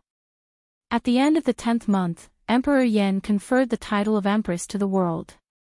Not long after the conferring ceremony, the imperial envoy Guanyu returned from Luoyang, escorting more than 10 prison wagons to the capital. The prisoners were all remnants of the Imperial Guards, including Rui and Shui. Emperor Yan didn't blame them for the escape of the young emperor and his mother. When he received the memorial from Guanyu for the southern conquering general Ma Penghui and the other generals, he approved it that night. The next morning, Guan Yu was appointed as the Minister of Justice, a scholar of the Hall of Martial Heroes, and a member of the cabinet. Ma Penghui was conferred the title of Count Yong Yi, 100 taels of gold, and a Fergana horse. The others were rewarded according to their merits. Guan Yu became the favorite of the emperor. After the court, he was targeted by a group of people. For no other reason. This new scholar had just turned 30 this year. He wasn't young, but he was handsome and gentle. His wife died of illness when he was young, leaving him with only a daughter. He had no parents and no brothers. He was indeed a good son-in-law. The emperor had been conferred the empress. All the ministers in the imperial court had the idea of forming a marriage alliance. Whoever had a son or daughter, they would strike first to gain the upper hand. Thus, the morning assembly began. Guan Yu was surrounded by many people, congratulating him and trying to get close to him. Yu Shu and Shui Rui naturally wouldn't join in on the fun, nor did they need to curry favor with anyone. The two of them chatted as they walked out of Taiji Hall. When passing by this group of people, Yu Shu turned around and glanced at Guan Yu. Seeing his appearance, he immediately guessed what these people were planning and couldn't help but smile. Shui Rui saw her laughing at Guan Yu's pretty face and coughed. He said, "Don't be fooled by his scholarly and upright appearance. In reality, he is very cunning. When I led troops to take down Dingzhou, he was actually very cunning. This fellow followed behind and took advantage of the situation. He didn't even see a drop of blood, but he was able to gain military merits from the battle reports that were sent back to the capital.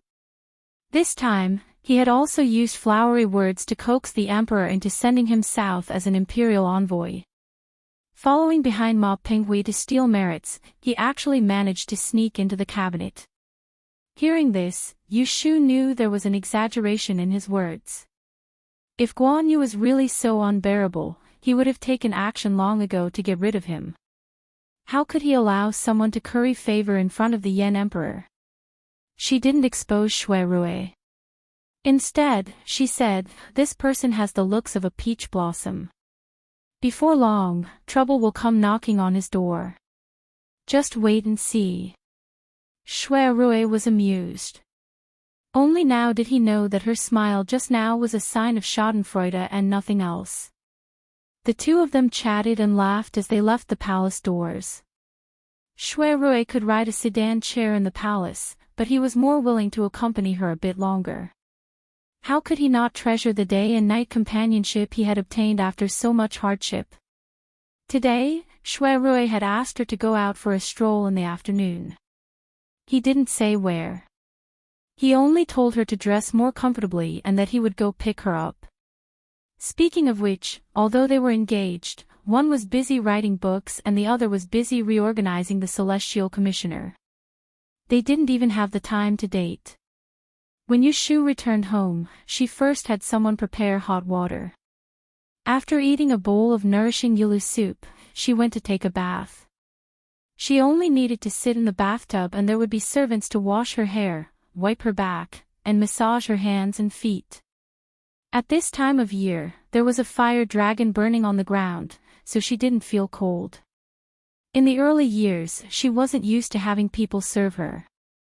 But after she reached a high position, this habit slowly changed. It was really that she was tired enough outside. If she couldn't enjoy herself at home, then what was the use of working so hard to earn wealth and splendor? "When I go out later, I'll find some light clothes," she ordered. The servant outside the bathroom door responded and turned to find Sister Xan, who was in charge of the clothes.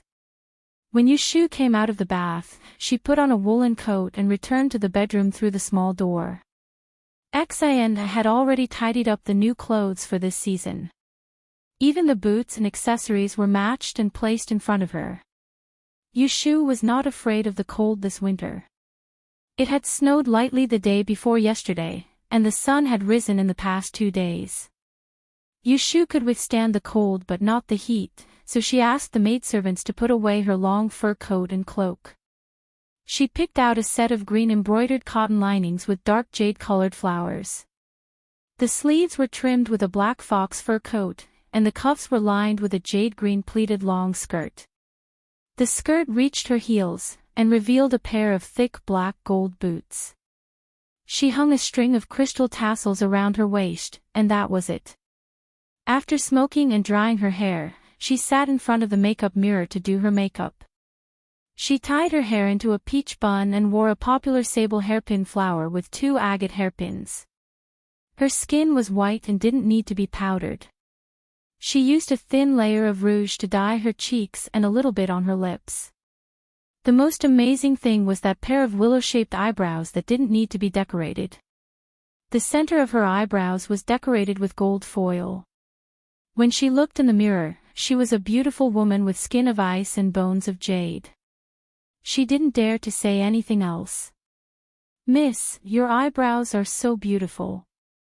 It's a pity that you always draw them thick and sharp," Lin Her skillfully did her makeup and muttered. Seeing Axayan Her frown at her, she didn't dare to say anything else. There were many rumors outside that their miss was a disfigured and unattractive woman. In fact, the scar between her eyebrows was not ugly. It was just that the miss liked to use cinnabar paste to paint it into an eye-catching firework. She insisted on drawing a pair of masculine eyebrows, which made people afraid to look at her face directly. Yushu looked in the mirror and also felt that she was prettier than usual. She looked more like a woman. However, she had no choice. She was the head of the Celestial Commissioner, a first-rank minister who was above everyone else. If she walked in the imperial court with this delicate and easily bullied appearance, how could she talk about prestige? "Send someone to the front to see if Prince Ping's carriage has arrived." She stood up with the help of her maidservant and paced back and forth in the room twice. She slowed down her pace, which made her look like a lady from a noble family. After a while, a reply came from outside the door. Prince Ping had arrived and was waiting in the living room. Yushu picked little Kuei to follow her. She didn't bring many people and went straight to the front yard. When she walked outside the living room, she heard people talking and laughing inside. One of them was Shui Rui. The other was Yushu. Ha ha ha. Then that Xiaodu was scared and thought that he was really lame. He cried and shouted that he didn't dare to do it anymore. He begged for mercy with tears and snot all over his face. "That's why I pulled out the hidden needle in his leg and let him go this time. I'm sure he won't dare to go to other medical centers to extort people. You did the right thing. This kind of villain who bullies the weak and fears the strong must be made to suffer the consequences of his actions. He won't harm people in the future." Yushu stood behind the door for a while. When she heard them chatting happily, she couldn't help but smile and walked in. "What are you talking about?" Shui Rui turned around and saw her new look. His heart palpitated. Other people wore red and yellow in winter to look warm, but she was the only one who wore such a cold color. She was equally suitable and had a very graceful demeanor. It was rare to see such a delicate look, and it made his heart melt. When Yushu saw his passionate gaze, she knew that her makeup was correct. She glanced at him and turned to her younger brother. "Why did you come back so early today?" Yushu grinned. Hu Tian asked me to accompany him to pick out a birthday gift for his little sister in the afternoon, so father let me go home first. I happened to meet your highness at the door, so I will entertain the guest for you. Hee hee. Thanks to Yushu, Papa who was not removed from his position and banished from his family. He was still working as an assistant minister in the Ministry of Rights. It was a pity that his father-in-law Guo Huai and, the Chancellor of the Supreme Court, had his heart set on becoming an official and was unwilling to stay in the court. Remembering their past friendship, Shui Rui begged the Emperor of Yen to allow him to retire and was not punished. "You are going out, right? Then quickly go." Yushu got up and walked out. When he passed by Yushu, he winked at her with his back facing Shui Rui. He turned back and said, "Your Highness, don't forget what we just said. When you have time, you will take me to the outskirts to ride horses and hunt." Shui Rui agreed. He waited until Shui Rui could no longer be seen before he said to Yushu, "Did you tell him everything?" Xiaoxiu was a bit repulsed by his new identity. Today, he acted out of character and became close to him. It was clear that he knew something. Yushu's tone was helpless. Who let this brat not forget his big brother Shui? If I don't tell him, he will think that I am a heartless person. You sister and brother are both people who value relationships. Shui Rui went forward to hold her hand and looked down at her eyes. He turned to the side to block the view outside the living room and gently pecked between her eyebrows. A shoe looks good no matter what. Yushu poked his chin with a finger and pushed his face away. The corners of her eyes and mouth were full of smiles. Where are we going? Let's go for a walk. Shui Rui kept her in suspense and pulled her along as they walked outside. Yushu tried to pull her hand away but failed, so she just let him be. When the servants on duty in the front courtyard saw this, most of them secretly smiled and turned their backs to avoid making the pair feel uncomfortable. Shui Rui brought her all the way to the front of the carriage and supported her waist to get on the carriage. The curtains of the carriage were drawn down, and only then did he reveal his thoughts. At that time, I had to use the name of brother and sister to get close to you and meet you in secret. I have waited for so long, but I can finally walk next to you openly. Yushu felt a trace of sadness from his words.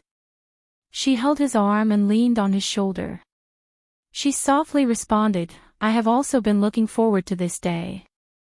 Shui Rui was satisfied and no longer lamented the past.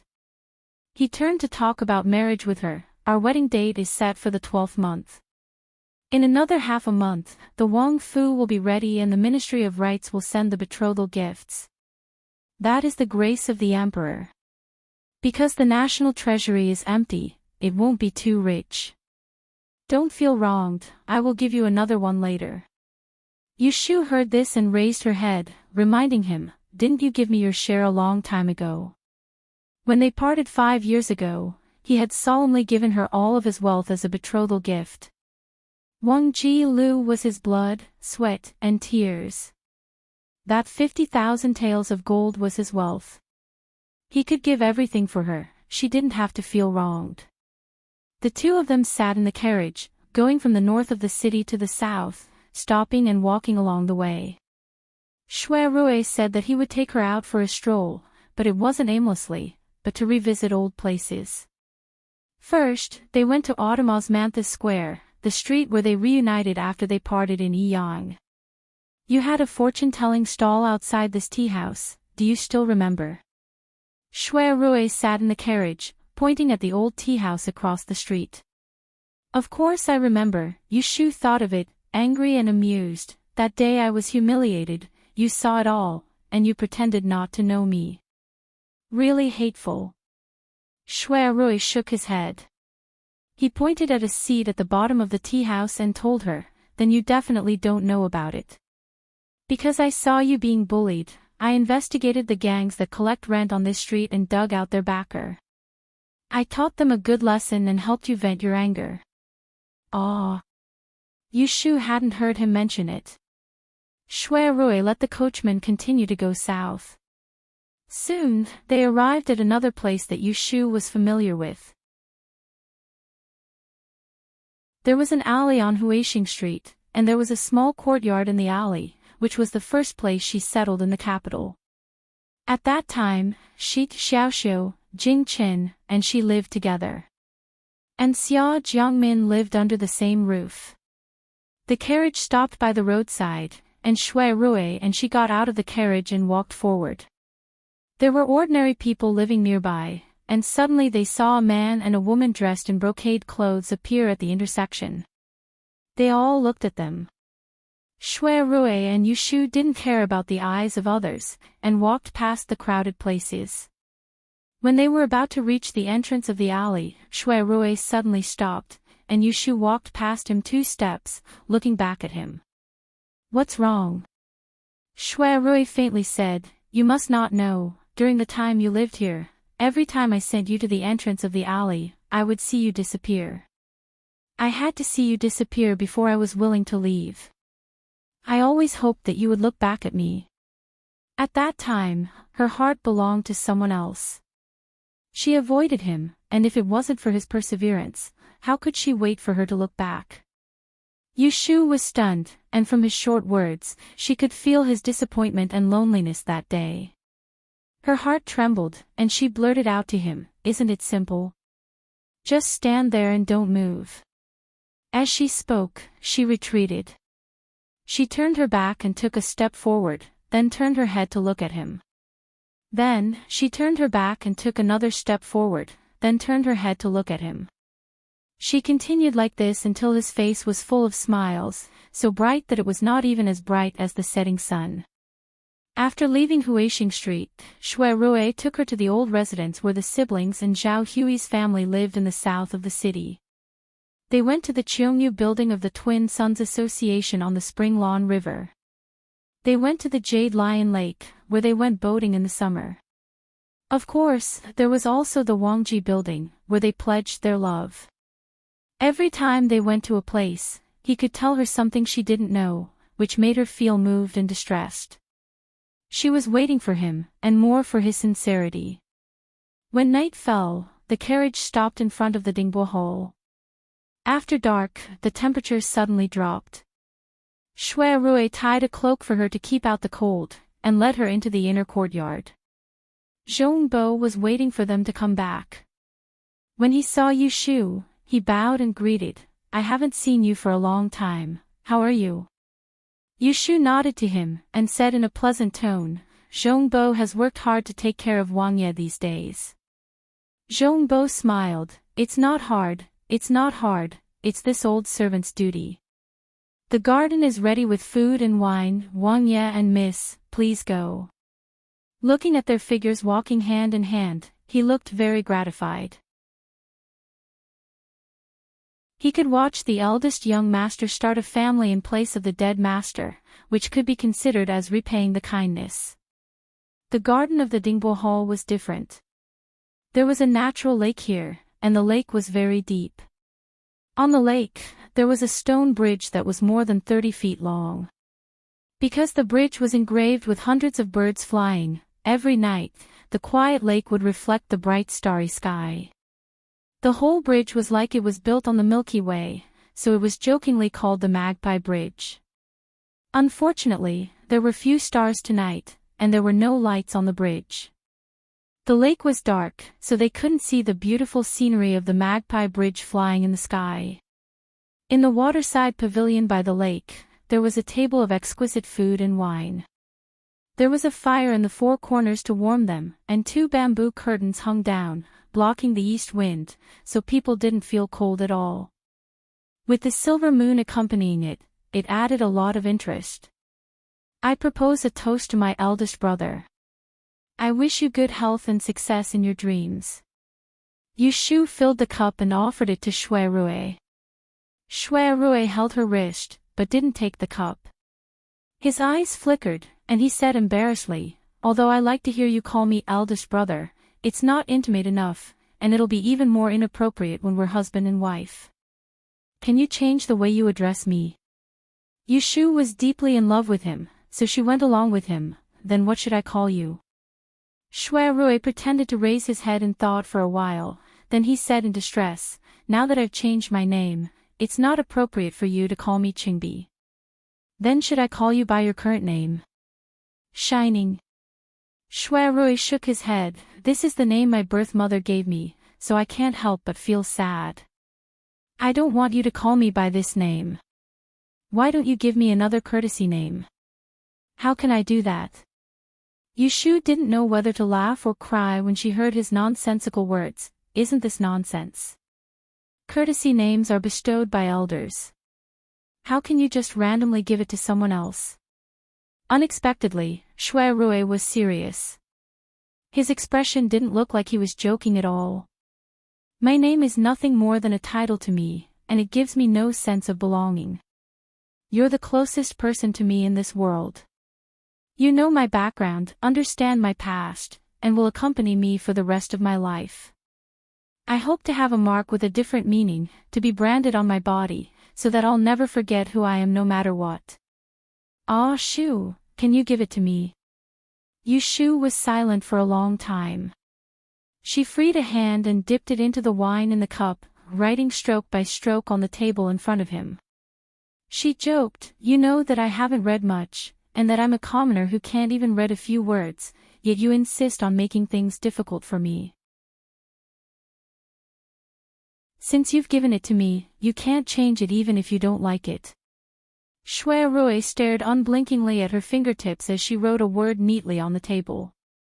When he saw this word clearly, his frown relaxed, and a smile bloomed on his face. His dark eyes lit up like fireworks, as bright as the stars. Shu softly recited, "A gentleman is like jade, like Jean Yu. Yu is a beautiful piece of jade. Big Brother is a man who values relationships and promises, and is wise and brave beyond compare. In my heart, you're the one and only gentleman, my husband." The word husband that came out of her mouth was exceptionally pleasing to the ear, and not only did it have a deeper meaning. Husband sounded like husband, and was clearly calling her Shu's husband. It was full of affection, and it was very pleasant to listen to. "Good, from now on, I'm your husband." Shui Rui held up her wrist and leaned forward to finish the cup of wine before taking away the empty cup. After that, he grabbed her wrist and pulled her up from her seat and brought her into his embrace. After that, he turned towards the railing and embraced her flexible waist. He held her hand tightly as he lowered his head and stared at her face with deep affection. "Do you still remember that year at the gentleman's hibiscus banquet? I jumped into the bottom of the lake to find a hibiscus lantern made of real gold. In order to obtain a golden jade hibiscus, even if I couldn't publicly confess to you, I still had to let you see my true feelings. You definitely don't know, but I'm not a good swimmer. When I jumped in, I only had one thought in my mind: even if I died, I wouldn't give you to anyone else. Fortunately, I did it in the end." The emotions that Shu had been accumulating for a day, at this moment, like a crazily rising tide. She didn't know how to express her love. Just as she was about to open her mouth, she saw the dark lake behind him explode with a boom, and a dazzling red light burst out. Countless dancing sparks were like meteors, streaking across the silent lake's surface. The sky was full of phosphorescence flashing from the opposite shore to the front. Countless red lotus lanterns were ignited on the lake's surface, like a sea of flowers blooming under the moon. The Magpie Bridge in the middle of the lake appeared out of thin air. It was actually thousands of lanterns on the bridge, spanning across the Milky Way.